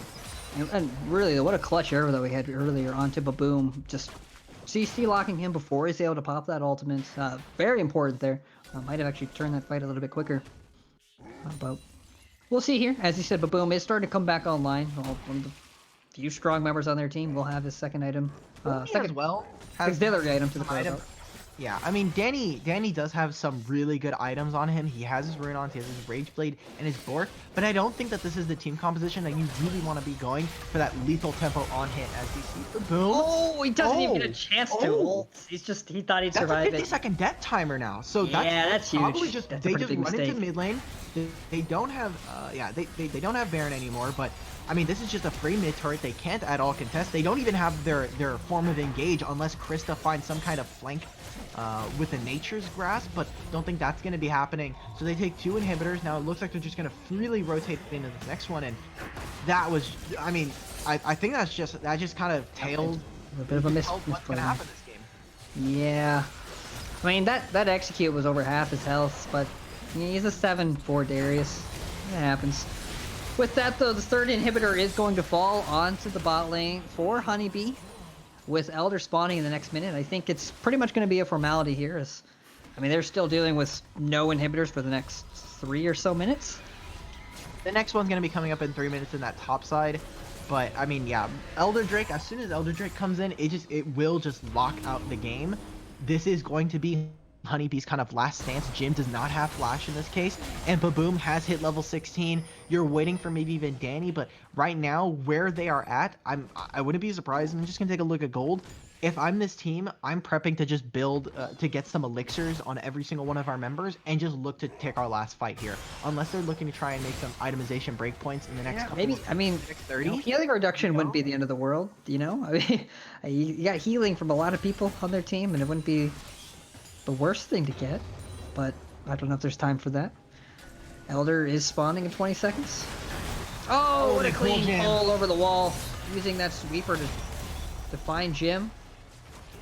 Multiple ultimates are popped to zone out, so maybe it's worth it, maybe it's not. We'll have to find out here. Hold this, they do not even have to Comes fight. tilted with the ghost. Jim Cantor just gets popped, and Baboom forced to flee for his life as he's getting zoned out. Just an AD carry battle. Who's got a better front line here? As Loki Dosi is just online. Look at those arrows just coming out, flying left and right. Double kill for Loki Dosi. That's a shutdown. DMR is unstoppable, and there's a teleport now into the base to wrap this one up. As Recon 5 look to lead this best of 5 series 2-1 in a slower but still pretty dominant fashion here in game number 3. Oh, that was definitely way more dominant this time. Every objective taken, you know, every inhibitor. And that's going to be the wrap there for third game. I don't know, it wasn't as climatic as I wanted it to be. I'll say that. I mean, you were looking for a closer game, so I wouldn't be surprised if you were already disappointed as is. That was definitely an amazing fight for them. I mean, realistically, Honeybee are in a kind of a lose-lose situation. Do we give up Elder Drake and essentially just give up the game as they will just one-shot us? Or do we give up or do we try to fight here? If you find the team fight victory, you really don't even get anything. You can't take Dragon at that point because you have double supers from top and bot crashing into the base. And as we take a look at some of the numbers here, I mean, it is really, really rough when Diomar finally gets this Cassiopeia kind of rolling. And Tilted definitely found his stride this time around. Loki was kind of able Yes, sir. to be fair, I will give credit. While Loki was looking really great towards the end of this game, it is I think it would be very easy for a lot of ADCs to look very good when not only is the He does enemy just have team to stand there, behind, Ash. yes, but you also have like a bunch of other champions that as Trundle and Set that you have to deal with. It is a little bit easier, but still, I don't want to take anything away from these guys. I think Of the course not, of entirety course of not. Recon 5 on this game looked exactly how Recon 5 has like looked throughout the bounce back. entire split. Exactly. I love the bounce back in this draft, kind of proving they can still win on these picks, just changing the things that they needed to change, rather than going back to the entire drawing board, just find things that supplement these draft picks to really counter Baboom. I mean, that's the biggest thing that I want to highlight, too. In game one, you just saw how he just ran rampant into this backline. He got zoned out so quickly in that last fight, and there was no path for him to get onto DMR, to get onto Loki Dosi. So it's interesting because going now into the next game where they're going to swap sides again, where they just previously lost red side. What else do they got? Or was Ivern the only thing they had in their bag of tricks? That's really going to be the biggest question here, because I would like to see them bounce back. I'd like to see that what we saw from them in game number one, where they had so much control, they had a strong early game, and I don't know. Do you think they got what it takes in the draft? Have you seen anything else in their solo queue? Any other secret things they've been trying out other than the Ivern? Because I want to see an early game where they have that priority again. I want to see a lane for Danny Cutebody that has some kind of initiation that is super reactive. I want to see some more proactivity, and especially for Jim, I want to see more of these Olaf-esque champions. I don't think we're going to see Lisa in this kind of in this series, but I want to see champions that are able to get him into the fights a lot more proactively. I feel like this entire draft for Honeybee was a lot more of a reactive draft. Yes, you have Maokai and Trundle, which are really great at stopping engages. But if all you're doing is stopping engages and not creating situations for yourself to positively kind of get back in, you're kind of bleeding out slow, right? Exactly. But yeah, I completely understand it. We're going to go jump now into a short break before we get into potentially the final game, the fourth match in this best of five, or we're going to see maybe if Honeybee can throw it back, so show that they can win on both red and blue and go to a game five. We're going to have to find out. Thank you guys for tuning in. We're going to be back in just a little bit with the fourth game of the series. So don't go anywhere.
And we are back with the fourth, maybe final game of the series to determine who is going to go on to the grand finals in the UCL playoffs for 2020.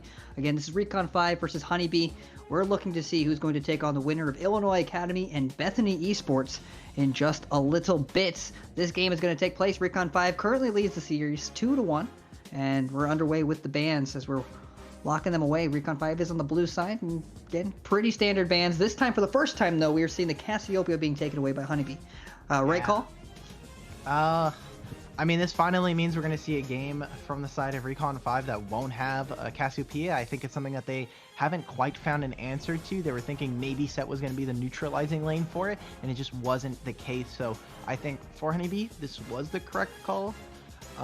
But if this just means that now we're going to see a new flavor from DMR, and whether or not that's a good thing for Recon 5 is what's really the question here. Now, Honeybee probably going to pick up bot and jungle, if I'm going to be 100% honest. Yep, there we go. See Misfortune and Jarvan.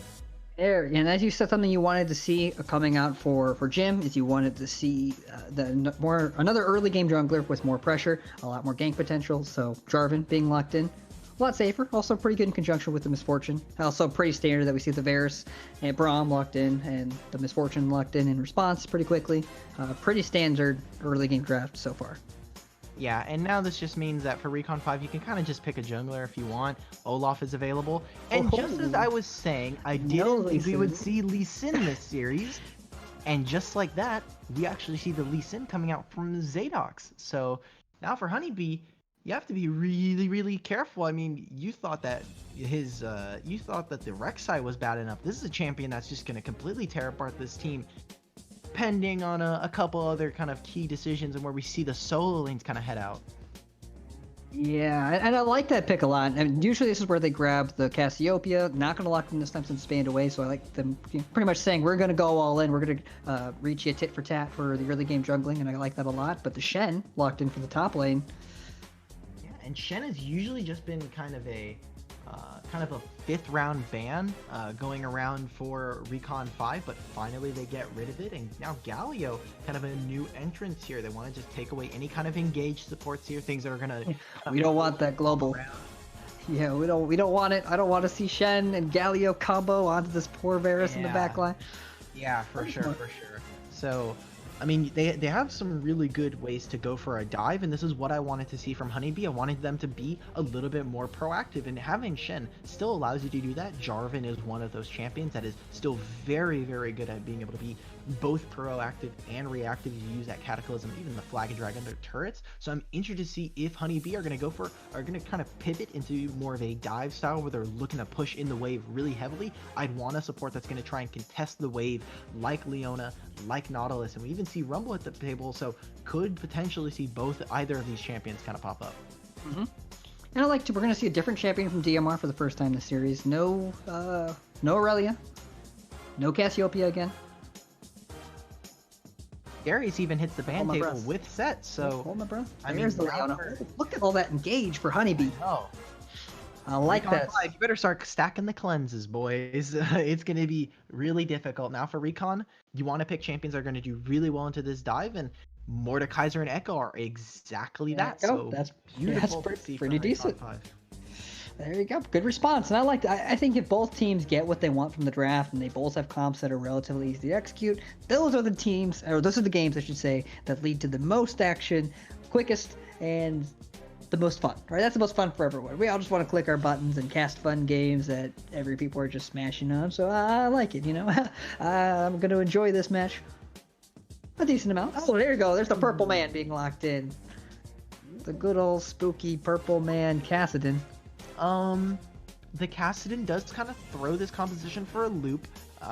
Some of these, I mean, this does give them amazing late game. This Shen is waiting to get to about level set, around level 11, and really where this game has started to take off again is around that 18-minute mark, which is where Kassadin can find a little bit more success. He'll be level 11 by that point.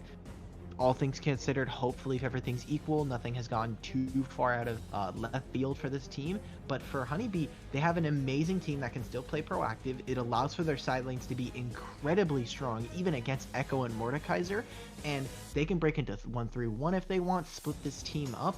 Mordekaiser, I think, is going to be a really key focus for here, not only because this is, again, going to be Diomar on this champion, but Mordekaiser can be one of those, kind of sink or swim champions where if he's really ahead, it is an absolute nuisance to deal with. It's so difficult to try and kill this champion. But if this champion does get off to a pretty weak start, you can kind of find him kind of a flubbering around like a fish looking yeah, for water. it's kind of like, yeah, he's just there as an alt bot really to take someone out of the fight. But as you said, when you're looking at that anti-engage, he is one of the, well, one of the most perfect picks that you could pick when he gets ahead, specifically for this comp. You just don't want to pull the trigger. You just don't want to engage if you see that Mordekaiser there. So I like this draft on both sides. Again, I think both teams have a relatively easy win condition, and as far as really how their picks are going to go and how easy their comps are to execute, I'd say they're easy to intermediate range. So it's all going to come down to better map presence. We're going to see how quickly these junglers find those ganks, find some early game pressure, and get these lanes started. And I don't know. If I had to say one way or the other, I like both comps a lot. So I don't know which team I think is going to win. So I'm going to throw that question over to you, Alk. How do you feel? What team do you think is going to walk away? We're going to go to Game 5? Yeah, I have a gut feeling this is probably going to go to Game 5. This draft from Honeybee is deceptively powerful. There's a lot of champions here that actually can really do very well in dueling, and Honeybee have actually set themselves up in both of their side lanes to kind of have really great gank assist with that Leona going in for Jarvan, as well as Shen in the side can really tank damage. So I think pre-6 top lane is kind of going to be a key focus between Jupsa and Diomar. And again, Zadok's on this Lee Sin. I've seen this guy play as champion before, and it's kind of like the Graves. It's either really hit, really hit, really miss. I like that. It's that's what I'm really worried about. I think Honeybee actually have a kind of if they don't even have to really do anything early game. Recon 5, they're looking to get the ball rolling early on and continue to scale while they do have some great elements. Honeybee, if they just get through that first 18 minutes relatively unscathed, I think that this is a really dangerous team composition that Recon 5 will not have an answer for. They definitely have a lot more damage to deal with, and like you said, it's a little bit deceptive. Shen deals a ton of DPS. When you're looking at the Kassadin as well, when he comes online, depending if he's going to go Roa, maybe he skips Roa and just goes straight into Seraph's Embrace. Gets both of them, doesn't really matter, because then you're looking at the 25-minute window where he just then becomes a complete monster that is almost impossible to deal with. They don't really have that much point-and-click CC either, so he could really run rampant in this comp.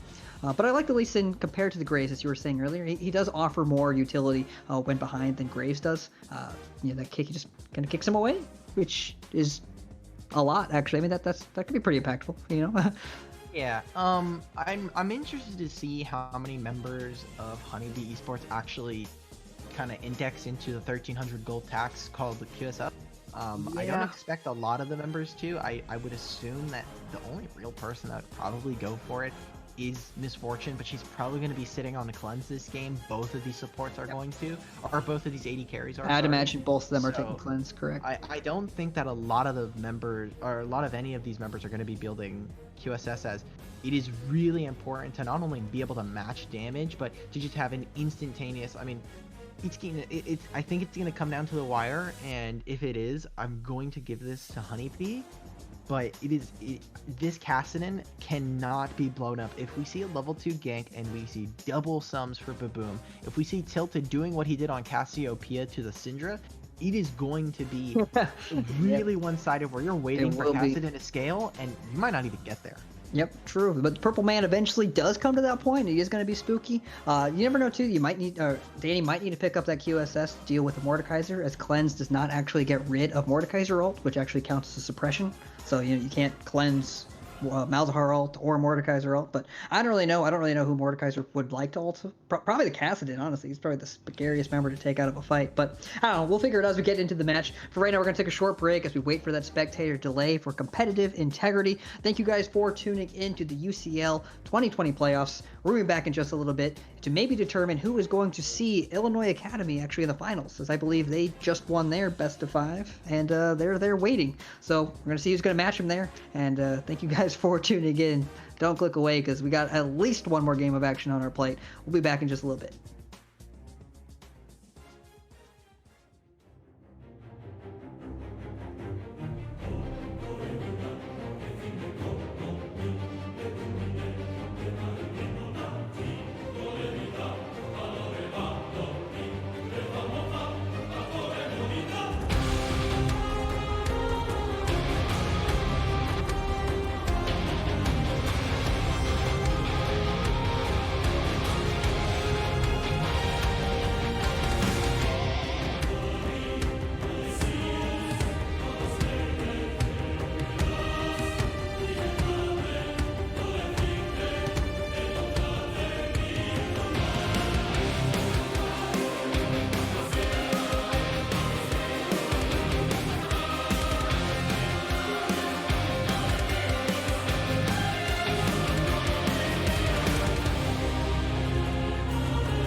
All right, welcome back, ladies and gentlemen, to game number 4 of the Upsurge Contenders League Playoffs Best of 5 series between Recon 5 and Honeybee Esports. This is potentially the last game in the series. Here I am with your color. Oh, I was gonna see, is there an engage? No, There's no way that Jim goes in with just flag. I would He be. flashes in. I was like, it gotta be hype, you know. He just flashes in after the flag. He sees them there. He's not gonna be bullied out. No, but yeah, with your color caster here, Alec Battery, I had a great time casting this series so far. I was kind of getting into it. Yeah, I think you said kind of you predicted these comps when executed properly. You know, Honeybee is gonna be kind of scary the later this game goes. Is that your bet? You think we're gonna go to a game 5? I'm saying it before they get a first blood this time. Yeah, okay. You don't get any indication here. Thank you. We're doing it after draft, but right before first blood. Okay. I think that Honeybee probably is going to take this game. I have on paper, I think that Zadok should be able to find a lot of early ganks, specifically into that mid lane, where Baboom, as soon as he doesn't have flash, he is very useless, and Tilted is going to just run over this lane, especially on Echo with Ignite versus a TP Electrocute kind of lane. Oh, he went electrocute too. Yeah, I would have. Hey, I that's would have liked to have obviously the safer option is just to go fleet footwork. It scales really well into late game, but Baboom saying I'm willing to take that risk. I just Doesn't even go corrupting. Yeah, He actually goes yeah. for Doran's ring too. That's interesting. I mean, even sometimes you just go for the other ring, and at least for fillable pots. But I'm just surprised he's going electrocute, not for. Oh, here comes the engage. Flag and drag doesn't land, forcing the flash from Tilted. He's trying to be preventive on those ganks. I'm just surprised he had to go Dark Harvest. I just feel like that's so much more effective, especially later on than the electrocute. Like, I don't know. I play a lot of casting too. He's getting sometimes, a lot so of damage into mid lane. I mean, if you don't abuse it, if you don't abuse him not taking fleet footwork, then that's on you, Tilted. I think he's doing fine for himself. Realistically, what Tilted wants to do in this lane, if he can't find a kill into Baboom, is just immediately push this wave. Kassadin is not going to be able to wave clear this even at level 6. So push this wave and look to roam into the side lanes, which is what we saw towards game 1 and game 2 really be the kind of strong suit for both of these teams. Is as soon as you show up, make sure that you have the numbers advantage, and early on you're going to find yourself in a lot of the driver's seat for success. And now we see even Tilted, he's kind of staying towards his top side. Jim is trying to find another entrance into the secondary gank in the mid lane, and this is probably going to be close to first blood, if not going to be guaranteed, as Zadok's crossing over. We're getting a lot of directed camera towards bot lane. They're just kind of trading, but I mean, the longer that Jim stays here, the better this is for Zadok. He's just able to kind of keep farming. He take this top. He's just gonna vertical jungle and take all of his top side. I don't think Jim's gonna expect, or he's probably gonna know that most of the camps are gonna have respawned already. But this is great for Zadok. Just keep on farming, get stronger and stronger, and potentially even start a gank up on the top side, as this wave is going to begin to start pushing. And I was getting my hopes up, getting pretty excited actually for maybe the 2-on-2. Oh, here comes Tilted. He's going to back up towards his jungler. Zadox is in the bush. Phase dives over the wall and just has to flag direct back over, but leads him all the way to the turret. Zadox does take one for his trouble. What? They're just teasing us here. They're just teasing us here. Yeah, and now this is really dangerous for Zadok. He can't actually match in terms of damage. They should know that Jim is going to be here, but since Jim already has the bot side scuttle, he actually not going to even be punished for it, as Jim's going to go straight into his bot side camps, just going to start up with some of the wolves. And what was going to be an advantage is now going to look really good for Zadok, because now he can just take this. If he wants, he can go for a back, or if he wants, he can just go and potentially look for something top. Starts it, yeah, it looks like he's going to go back, reset for his bot side camps, and maybe even prep for the dragon in 30 seconds. Yep. Like that though, being a nice jungler, giving a little defensive ward in that tri-bush for his boy Diomar on the top. I'm going back to the classic misfortune fair spot. Double up so. farm. It's fine. Yep. Although you did say before, I do like that maybe they listen to us as casters. Krista going on for a more engage support for Danny, trying to offer a little bit more room, a little bit more kind of proactiveness, I guess, from that bot lane. They can choose when to fight. I mean, Danny cute body. I'd like for him to do a little bit more on this MF. MF I feel is just a really big trap pick. Doesn't really do too much. You're looking for that bullet time to kind of shred a lot of these teams, but there's a lot of champions right now that just kind of abuse this. And now Phoenix should have seen Jim Contour kind of just move into his bot side. Looks like they're potentially even setting up for a potential I hope so. I hope they don't fall for this lane gank. I think they're trying to freeze out their tower there, so they're going to be relatively safe. Ooh, watching that top lane trade. Wow, beautiful. Diomar, just no resource to the top laner. Just has to sit there in front of his turret. Just gets the free farm, and look at the damage the Baboom is putting onto Tilted, even without that corrupting pot. There's the power of the electric. And the electrocute. It's true. You don't see it that often. So I mean, when you start to think about level 16 Kassadin that does have a damage rune, probably make a pretty significant difference actually. I mean, Kassadin does typically do very well into these melee mages. He's also okay into some assassins that are AP, but against specifically Echo can definitely dive him and trade for damage, but when you have that null magic shield coming in from the Q, it becomes really difficult to try and do anything. And even then, like, yeah, you can throw out the Time Winder, but the damage is just mitigated by the Null Sphere, kind of giving him a little bit of a black shield there. So really love that. And I mean, even we're seeing Baboom, he's just sitting in between the minion waves, is able to just sit there, push the wave. He presses E, immediately has wave clear. He's able to match it, and even with a tier versus double Amp Tome, doing really well for himself on the casting. Yeah, and if you really don't get too much pressure, you're not that aggressive, it's probably one of the safest matchups you can get as an AD, or not an AD, I'm sorry, a melee AP mage in the mid lane as Kassadin. You just, again, as you said, you just negate it, you just sustain up, you don't get harassed. And he's well on his way. He's already got his ultimate now, so no, his TP as well. I mean, this guy walked back. He got a really well-timed back where the wave got back and pushed right into him, so he was able to catch all of that. Didn't miss all that much. He's level 7 now, and can, if he wants, go for another back. Diomar using the ult on Jupsa. Might even go down here. Oh, let's see if he can dodge so many of those Qs. He doesn't have the cooldowns up. Good flash. That was incredibly close, and that was a lot of healing coming out from Diomar. That was looking potentially like Jopsik gets that kill there, and now with double of his summoners down, he's gonna have to stay, look for a potential overextension. And it looks like Zadox, this is the same, I'm gonna have the same comics here for Zadox as I did Jim. Jim has already had at least one effective gank where he's able to trade for a summoner here. We haven't seen too much from Zadox, and this is again on Lee Sin, where you need to kind of get that early game rolling. We see a potential dive as 3 members here top line. Oh, and if they find this, Jupsa could be in a ton of trouble here. No flash, no teleport, get back to base. Zadox taking that tower, Obliterate comes down, first blood. Goes over to Tilted, just pops the Chrono Break. Be safe, and they'd get this in. That is Jupsa that's sitting in a very, very bad situation here. Yeah, and now they're just going to trade this for the Mountain Drake. This is a really worthwhile trade.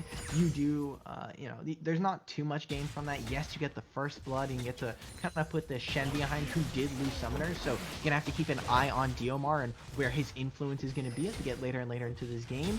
But getting that first Mountain Drake, and specifically, I really loved how they held turret there with Zadox under that turret, just to try and get tilted that first blood. So great job from Recon, even starting the Rift Herald on the opposite side, just to try and break up with some early plays. So gonna go for that kind of just going to look to trade some objectives. Yeah, and very healthy. Even after, you know, taking that tower, great job to confirm the bias or the idea that Jim is on the bot side once the dragon was taken. So so far, I like this positioning, and I like the map movements from Recon. Looking very strong coming into this 4th game. Yeah, we need to. Oh, here comes taking advantage of that teleport advantage. Here it comes.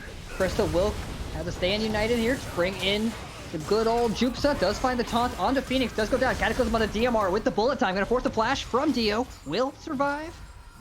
After all that action, almost did forget that Baboom still had his teleport to match it. So then it was just being a turnaround actually. For yeah, and Esports that picks up one. That was going to be a super negative play. I'll hold that as potentially Krista going down here. Could be Obliterate. Will avoid the pull, but gets sent to the Death Realm. Jupsa not able to assist there. Tilted. She got a fair amount of damage. Krista kind of on the wrong end here. She's going to come back right into Tilted, which will flash to find the pickup. Chrono Break back to safety. And they pick up one more for the trouble while the Rift Herald will spawn in the mid lane. I was just about to compliment them, man. You do really well on that engage. You stuff a lot of it. You have to blow double summoners, and you're saying, okay, we used a lot of ultimates, guys. We need to back off. But immediately, Krista goes for an overextension. Dio then finds her. You get the heal and the flash out from your bot lane right now. And while it does grab Tilted's flash, I mean, that's just getting themselves a kill after kind of you guys sinking so much into that. So really great job from Recon, and Honeybee not really playing as safely as they could, or at least respecting some of the other members across the screen. Exactly, and that's really, you just hit the nail on the head. That's really all it is. It's all everything they spent there. You negated it. You didn't give anything away. You just backed out, reset. But now DMR gets to walk back with that assist and making that teleport worthwhile. Still up in farm, and his wave is, you know, still in a pretty decent spot. Yeah, I mean, you just got to be able to do some of this now. Tilted, just trying to find some trade in the mid lane. And I was going to comment on this topside matchup. Like, we had seen that early push, and specifically we saw bot lane start to stack a huge wave to try and then dive under turret. They had the Shen ultimate, but then we saw Phoenix go in, And it didn't get the too much burst. Now we see Jobsters just taking so much damage now. Jim is here. There's no ultimate, no flash. Obliterate does land, and wow, they're that afraid from the big old DMR at the top lane. They still have Cataclysm up, but maybe not the damage or the confidence to follow up with Trupsa with that low health. As soon as the flag and drag misses, and you're not able to get that knock up, try and at least stun him for a little bit. It becomes really difficult. And Jobster didn't even actually have the taunt there. Now Zadox is in mid lane, gets the stun. Here goes the Sonic. Just wait for follow it. There it goes. There's Zadox picking up the kill. That is such tricky timing on Lee Sin Q. You're trying to, because it only does damage once it lands, kind of similar to Jace Q, but it's such fickle timing for where you want to get it. And now they're able to get themselves a pretty free mid turret. First blood 12 minutes in, or first blood for the turrets here, sorry, 12 minutes in. This is really, really good for Tilted. This is a guy who is already kind of struggling in that laning phase. He's able to then find himself some more advantages, not only in kills, but now in a lot of gold if we take a look. It's really unfortunate for Baboom, who did burn his teleport too with that bot lane shenanigans, all that the chaos that went on down there. He, however, did not pick up a kill, and his lane opponent comes back with a full proto belt. Oh, great dragon kick there. Cataclysm locked him in place. Trupsa is there to try to provide that support, but his partner does go down. Jim gets dropped, but the damage from the Shen is still there. Zadox will just safeguard out. Unfortunately, the Shen about to run right into DMR. He knows better. He's got that map sense. He's got that awareness. He's got that, oh my god, he's coming for me. He's done that. He's done that. Obliterate comes down. He just has to taunt out the safety. Yeah, that's really, really close. And Jim getting off to a really shaky start here, not really finding too many entrances into this game. 0-1-0, and while Lee Sin hasn't been too much on the backside of that to be, if we're looking at both sides of the coin, this is really dangerous now as this dragon is actually being set up and is in favor of Honeybee as they get kind of the first priority, first sweep around. Important to note, they do have Jobstick here. I'll hold that. Loki. Bullet time being blocked by Phoenix. That's why the Braum is such a great pick into this fortune every single time. But hey, Boom is still that ticking time bomb. They're not down by an incredible amount of gold. It's not insurmountable. Here comes Tilted with the Proto Belt. Wow, that damage onto Jim Cantor. Didn't even pop the passive, but almost one-shots it. Proto breaks back to safety. Does get knocked up. Maybe a little bit. That was a little overzealous of him. A little bit greedy. As he goes back in unnecessarily, just gets knocked up. I would not even be looking for fights if I'm on the side of Recon 5. You have the Shen who has TP and ultimate, and while DMR does have the lane advantage. Wait a minute, no. Oh, he doesn't find the kill. Oh, that kick still wasn't enough damage, so he loses the dragon, loses life. And that's a momentum changer. That's a momentum changer for Honeybee Esports. They pick up 2 free kills and the dragon.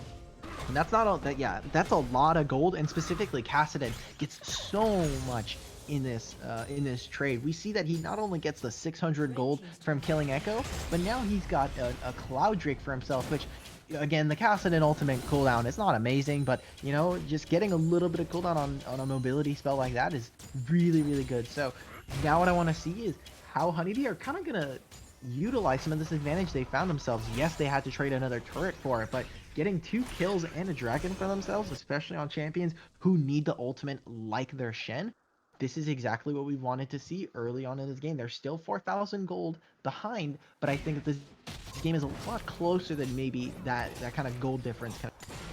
Yeah, potentially. Luckily, Shen does complete his item. Oh, that is not what you want to see for Jim. Getting caught out once more, but will flag direct safety. Yeah, Tilted is just everywhere. Yeah, as Tilted, you need to just save the you need to save the phase dive for when he utilizes the flag and drag, because as soon as you get rid of that, when you're waiting on that phase dive, Jarvan's also waiting for that cooldown to go down. So he's like, okay, well, I can't actually utilize my flag and drag unless that's gone. So you negate basically his entire kit. He can only really shield to get away. And now we're taking a look at the setup for the Rift Herald. It isn't going down too fast. Jim is on his way. There's about a 50 damage on smite differential, but they're waiting for Tilted to get lane priority right now. Push out this mid wave and come in for the flank. And Baboom did complete his Rod of Ages, so on a literal timer now. as that continues to stack. Tilted might be in a bad situation. Chrono breaks to avoid the flag of drag. Very well played, but there's so much CC to get followed up on. The Zenith blade and the solar flare. Won't they dive out? He somehow survives the bullet time and all that damage, and it gets turned around. Sheep get towards the one that's now on the back foot here as both him and Krista get taken out. Teleport coming in from the Mordekaiser, trying to flank, but he gets stopped by the taunt. The Shadow Dash will keep him in place. And now it's just Baboom and Danny Cuebody that are trying to escape. The Sonic Wave does land through the jump. He's going to follow it with a resonating strike. DMR takes down the Shen, and that might be the end of the action. And that is very unfortunate that Tilted somehow survived in all of that chaos. I don't know how he did that. It must have been some of the ocean plants that were sitting there, and maybe he gets a little bit of health, but that's a 4-man stack on top of your Echo. Not only is Chrono Break down, he doesn't have Flash anymore. There's a Leona that's kind of trying to burst him down, and that just spells massive disaster. 3 members for 0 on the side of Recon 5, and they're gonna finally get this Rift Herald for themselves. Yeah, that is a tilter. I mean, they choked him in. They got in there. He did a great job Chrono breaking to avoid the knockup. Flashes over the wall, gets hit by Cataclysm. He gets hit by Zenith Blade and Solar Flare and the bullet time, and he survives. It's really ridiculous. Yikes. Not just that, but then you taunt to cancel it, and he just dies in the 1v1 on the Shen Mordekaiser. Can be expected. Mordekaiser already has to be really careful. Mordekaiser does not have ultimate here. Wait, why are they using Shen ultimate? United with the Shen ultimate. The blast cone over. Oh my god, they're just committing everything. They're out for blood. I do think they get this kill though, and a small shutdown. There you go. That's a small shutdown going over to Baboom. That's like a really big headache for me. I mean, yes, you get the kill, but if I'm Diomar, like, I'm sitting on side, I've just soaked a lot of pressure. To be fair, there's not actually much that he could have gained from being on side, so good job from Honeybee from punishing, but you sunk a lot of resources in to kill that Mordekaiser and get yourself 450 gold and maybe a little bit of experience. There's a Shen ult that's now down. You gotta look at the comp flashes. Right? I mean, Rift Walk is basically a flash for Kassadin, so that's okay. And they both have teleport. True. They both have teleport, or they both still have teleport, so they still have that map pressure, cross map pressure that they can utilize. But I agree, it was a lot of resources, and I'm glad they got it. At least this time, they committed to it and they got the kills. But now neither of these cooldowns, especially not Stand United, are going to be available for the Dragon that's coming up. Or the next Dragon fight. This is the Ocean Drake that I don't think is going to make or break. And I don't think Ocean Soul is really going to make or break this team, but these are things that are really important for the side of Honeybee that if you want to get, you need to be able to fight for these things. And now a lot of members are coming up. Still in the top lane. Tilted's got to run. There's 2 members coming up right now. They have them all on Vision. Look how much Vision they've just kind of put up in topside so that Tilted could be in this situation. TP is available for Jopsa. If I'm Tilted, I'm just immediately rotating out of this lane. DMR does not have TP. Now the important part is, where does the Death Realm go? It needs to be onto Jim Tantor, take away the smite potential. TP coming into the mid lane, that's going to be Jopsa. Trying to get there, gets there too late, does get stunned and knocked down. Fight. Breakler DMR still has the Death Realm, as you said, finds the Death Grasp, pulls the Shen back in, and he's probably just gonna go down free. Oh, look at the parallel convergence, does land onto Krista. Sonic Wave lands, as does the resonating strike. Bullet time, trying to buy some time. Tilt's gonna Chrono Break back to safety as down goes the Leona, and I think it's gonna back up here. As they just funneled in one at a time and got picked off one at a time. They'll have the Rift Herald here, so they can actually take a whole bunch of plates here. There's no bullet time. It's right on time too. It's the 20-minute mark, so Rift Herald, it's okay to break the base. It's not actually fair. I mean, it's okay to get the inhibitor. we were talking about, hey, 18 minutes is when this calmed down. I mean, 18 minutes is where this game just completely cracked wide open here for Recon. We were waiting to see where that team fight was going to go. Yeah, look at this Echo. Look at Tilted. He's 5-1-2. Before the 20-minute mark, he already had Protopelt and the Lich Bane. He's going to be building more CDR, going to get Zonia's next item to have more survivability. He is huge. I mean, he almost took down the entire Shen. He took down 2/3 of his health with 2 Time Winders, and just like what, 2 passive procs? Like, that is so much damage. Also ignited him, so it's not. Oh, you're right. Yeah, right. Yeah, but Ignite is not that much. Ignite's a lot of damage. Yeah, but again, Tilted is doing a lot for this team right now. This Echo is proving to be a huge nuisance for Honeybee that they really don't even have an answer for at this point. Now, on the other side here, Baboom is doing really well. He's 13 right now. He's almost level 16, just 3 more levels, and he's got really great items that are going to continue to scale. DMR needs to be really careful. Need to caught up. There goes the Shadow Dash, keeping him in place, and Jupes has got some damage now. The DMR does have that stacked with W, and I think he's just buying time here. Exactly. I mean, DMR has TP coming up. They know that this is happening right now. So they do see it from the Mega Drain. DMR does not have TP quite yet. Shen ult is available here, so I think they're just going to back off. I think if they wanted to, they could have looked for a turn and burn, where you just have Tilted go right over that wall and blow up this MF. But looks like that's not going to be the case. They don't want to risk it. Go over to, yeah, they don't want to risk it. And one of the problems here now for Recon 5 is how they're going to try and move around this mid lane. Because this inhibitor went down so early in the game, they're going to have to, I would hope that they just focus on side lanes, make sure that they can push out on these waves so that they can, I mean, nothing's going to happen mid lane. You're not pushing in super hard on mid lane, and if you do, you're overextending or... I mean, these minions are going to do it for you, so you want to naturally use the pushing nature of mid lane to try and at least get some pressure elsewhere. Mm-hmm. Yeah, I mean, luckily, the Dragon's going to spawn in 2 minutes, so the only neutral objective is that Baron.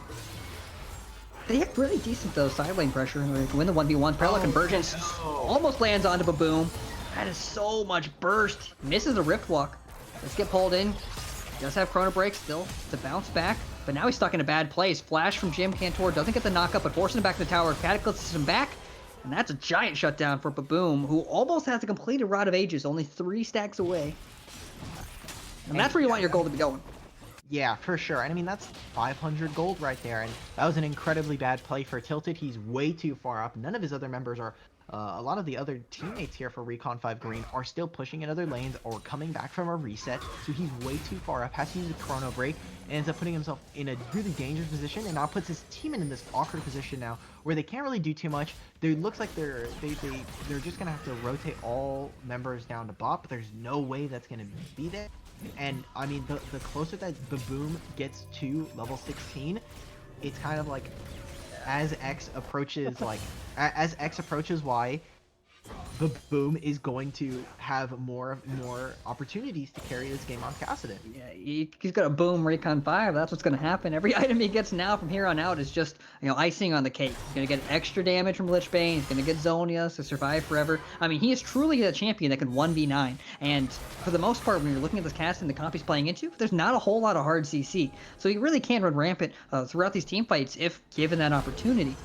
And I'm more disappointed, as you said, this inhibitor went down, and they haven't been able to take advantage of it. They haven't gotten a single inner tower. They haven't been able to force any objective or even force that many picks. I mean, this is the exact reason why you're told not to take inhibitor before 20 minutes, because you can't get anything off of it. And they just kind of let that stand anyway. And it's just been Danny that's been soaking these waves up, soaking up this bonus gold that you're going to get from the super minis. Yeah, they do get the setup early for the Dragon. Yeah, for right now, but this mid inhibitor is about to respawn. There's, we have a regular wave in mid, Tilted, again, a little bit far up. Nice smite from Jim Cantor, just saying, hey, those are my Raptors. They're looking to engage on Echo. So knock up onto Tilted, does get Cataclysmed after he already jumped over the walls, but he's got nowhere else to go. Chrono breaks back, but right into 2 other teammates. But he's kind of just causing distraction here. Timeliner to slow, but Boom's going to run him down. Dragon was picked up by Recon 5, but Tilted just going to be the sacrificial lamb here as he's getting ran down. Oh, maybe nuts. Oh my God. Maybe he is. Wait, there's no mana here for Baboom. He can just walk out. That 4-stack Kassadin. That's yikes. Incredibly close margins there. Now, yes, he does have to blow his flash, and he doesn't waste a lot of time, but members of Honeybee, they also need to go for a reset here. Baboom probably has no mana. Cantor is he doesn't have the mana to go for a 4-stack on his ultimate. Dio just needs to land the game-saving ultimate here. Here comes the Solar Flare with the bullet time. Well played. Oh, it goes through the wall. Baron was picked up, though, by Zadox. So Recon 5 did secure the Baron, but Boom doesn't have the mana to go in. Tilted does have Chrono Break back up. Falls back to the backline, using the Time Winder to slow them to disengage. Honeybee forcing the flash. Zenith Blade onto Zadox, trying to find an engage. Gets pulled in. Here comes the Shen. No bullet time to follow up. Is Danny that gets sent to the Death Realm, disengaging from this fight. Still very little mana on, but Boom gets taken out by Loki Dosi. And unfortunately, there's a triple kill over to the Bears, and the Misfortune just gets boinked right out of the Death Realm into a quadrico for Loki Dosi. That couldn't have gone any better for Recon 5, as they're looking... I got a pentakill, but yeah, I mean, that was... It was could have gone better, you're right. So good for Honeybee, right? Like, First of all, Zadox with the amazing Baron control right there hops right over the wall. As soon as Jim cues up the flag and drag, kicks him back and jumps right back over the wall. Insane mechanics coming out from this Lee Sin player here. And then we see them kind of just, it was like, okay, well, now that they're pretty low on Baron, they've decided, hey, we're going to burn this. They used some of their abilities on that. That was looking like an amazing fight there for Honeybee. If they continue to go forward, they press their advantage. You have a lot of blinking health bars on the side of Recon. But then the way that they're able to turn that fight, just the way that Diomar specifically takes out a huge chunk of their damage, and Baboom, again, does not have enough mana for that fight to start, and just gets completely taken out. Quadra kill like we saw here for the ADC of Recon 5. And now with the Baron, they again have priority in some of these ways. They're looking to push kind of... Oh, here comes the flash, knock up from the Braum, trying to find a pickup. Down goes Jim, having a very unfortunate game in this fourth match. And they're looking to take the inhibitor, but I agree completely with what you're saying. And I think the biggest unfortunate part, too, that I saw was we saw the combination from the Leona Solar Flare and the Misfortune Bullet Time, but they couldn't get over the wall. They had so much damage, but they had to do this long runaround where the rest of their teammates were able to jump over the wall to find these engages, and it was kind of difficult to watch. But with that inhibitor going down, looks like Recon 5 will take to move towards the bot lane to walk these Baron minions in, hopefully looking to grab their second inhibitor. But Boom sent to the Death Realm. We'll just Rift Walk over the wall to safety, but he is out of this fight. Long Recon gets some free damage onto the tower. Yeah, and they don't have amazing access. Take a look at how many melees there are because they're waiting. Really the only ranged champion here is Misfortune. They're not able to engage and stop this cannon minion. So really all the side of Recon 5 need to do, let midways push. Yep. They have, and just let the cannon completely rip this turret apart and start to rip into the base of Honeybee. And when they're this far ahead, when they're up by over 12,000 gold, how do you find an engage onto a Mordekaiser, onto a Braum, onto an Echo? You said draft. They did pick the last two champions. They picked very good champions in response to hard engage. Closer and closer to the eve of the climax of power here. But boom, 75% XP towards level 16. But like you were saying, it's really difficult when you have Braum here to try and stop a lot of the engages. Krista has not had that same influence that we saw kind of continuing forward, and really this Braum is providing way too much of an issue. Danny cannot put any damage into this team, and yet again... He had to buy the tax too, you see it? He had to buy the good old QSS tax. Yep. 1,300 gold right there, and that's really important. Not only because, again, 1,300, that's a BF sword in a lot of cases. He would have completed his Infinity Edge. Exactly, and so now you're in a massive... He shouldn't be too far behind. He has 1,000 gold, so he has... he should be close to... I think it's 1,200 if you need it's the crit cloak. Yeah. Cloak of agility. Cloak of agility, correct. Yeah, there we go. Yeah, there's 1225 away, I believe, when you have BF pickaxe from Infinity Edge. Yeah, so it's like Krista has not had insane, and again, Varus is coming up as a champion who is just completely running bot lane right now. Didn't have too much effect in that last game, but again, Loki is just able to stay super far back. He can have this defensive itemization with Hex Drinker, and with Cleanse and Chain of Corruption, it's almost impossible here for Honeybee to really engage on him. Third Drake of the game going over to them, and I mean, triple Ocean Drake is really rough to deal with. And once they get that fourth Ocean Drake, that is one of the few Drakes that this team is going to take that is just going to flat out end the game in favor of Recon 5. And I think that's the most unfortunate part here. Depending on if Baboom has a 4-stack Rift Walk, I don't know how you kill Loki Dosi in a 1v1. I mean, I even think in that 1v1, Loki Dosi has the itemization right now to pop him. For Varus, I would hope that you hope not. You hope not, right? You hope not. But that's what I don't think you can get to the Varus at this point in the game with how strong he is. I mean, that's unfortunate here. They're walking it in. Inhibitors are down in the mid and bot lane, and this, by the way, is still tournament match point right now for Honeybee Esports. This is it. Here comes the bullet time. It's going to get blocked by the shield. DMR does get someone to the death realm, but he's going to stay alive. Loki Dosi trying to kite back as Jupsa finds under the backline. Zenith Blade with the flash, trying to jump onto the AD carry, but there's no follow-up there. That's unfortunate. The Kassadin comes back out of the death realm, has to ripwalk back to safety. Ends up being a 1-for-1 trade. But that is not enough to stop Recon 5 from taking this inhibitor. Get the police sirens out right now because we have a blue buff on Baboom. He does a lot of damage. Has flash. Flashes. Loki Dosi doing everything he can live. Yes, Rift Walk. Back to safety. Loki Dosi just burned flash. No way to escape the next engage. Kiting back left and right. Good dodge there by Danny. The Obliterate does pop the passive on DMR. Minions are just ripping apart the base. That's There's one too Nexus many start things down. to handle. That was a very good fight there by Honeybee Esports, but not enough to clear the board, and they still lose. As they gotta clear the super minions, and they might have to give up the Baron. Oh, they have to for sure give up this Baron. They have triple inhibitor waves right now slamming into their base, and Baboom could have turned that fight around. We saw that Diomar brings him into the death realm, and it's like that situation where Baboom's like, I'm not trapped in here with you. You're trapped in here with me. I'm gonna kill you. Like, this man had to slow double summoner or double Zonias just to try and barely escape, as well as flash out of there. So Baboom is incredibly strong. Everyone get your police sirens out, because we've reached that legendary point in the game where boop, boop, boop. You know, Baboom's sitting on level 16, level 17 now on Cassin, and he's got his 3 items. He's got the Seraph and the Lich Bane, as well as fully stacked Rod of Ages, and he's doing damage. He just needs to. I feel like there's like I think he should have gone in. Confidence issue. Exactly. I'm a little disappointed. They already forced the flash out from Loki Dosi, and then he used the stopwatch, and I think he was still in Rift Walk range. I feel like he should have rifted onto the Varus instead of out of that fight. I could be wrong, but I feel like he had the damage to take him out. Here comes the Death Realm, and maybe this time he doesn't have the damage, doesn't have the stopwatch to stay alive here. He avoids the last Obliterate, does get taunted, and that was key. He had to dodge that last one. Here comes the Stand United, will bring the Shin maybe to safety. No, just gets dropped. Tilted finds a way onto the backline. There goes the Braum, does knock up Danny, hit with 2 Braum marks, and Loki Dosi is godlike. There's no one to get to him, there's no threat. This might be the end of the game here. Honeybee Esports has 2 remaining bot laners go down. Double kill for Loki Dosi. There goes the ace. Danny Cute Body does drop, and that is going to be the end of the game as Recon 5 run it down 22-8.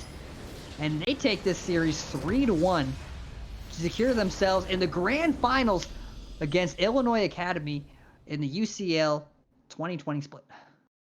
That was incredibly strong showing out there, and this is exactly how I kind of felt when we were coming into the game. I was thinking, okay, we take a look. Is Recon 5? Do I think that Recon 5 is better than Honeybee?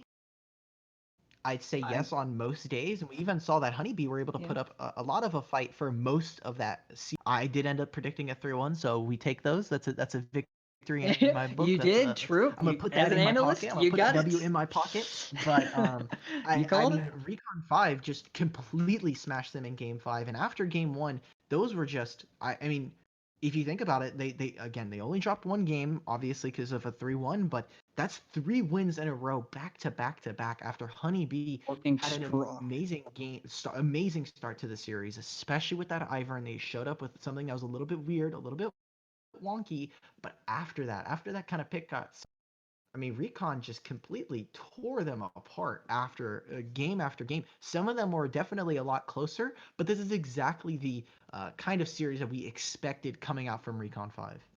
And again, all eggs were in the Baboom basket there. He had the damage, just didn't quite have the survivability.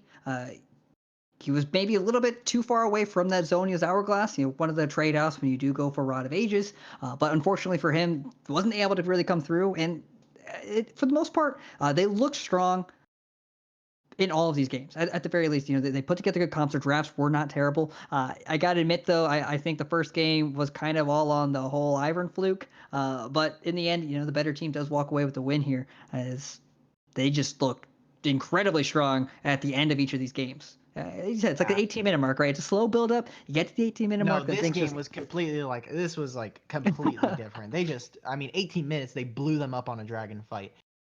So you're right. This one was the last one. You got to go out with a bang. Maybe just like you gotta.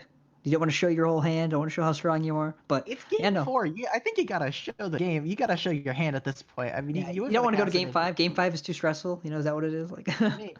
I don't know, but now I'm excited. This is an incredibly stacked stacked playoffs. You have Illinois, who on the other side of the bracket went 3-0, completely smashed. Illinois' bot laner was apparently popping off. I'd have to go watch for myself, but go take a look at some of the highlights there. But we have a really, really strong Recon 5 who's been performing not only all split long during a regular season, doing amazingly well. They also have an incredible playoffs run right now. Illinois as well, with a really strong showing last week when we saw them.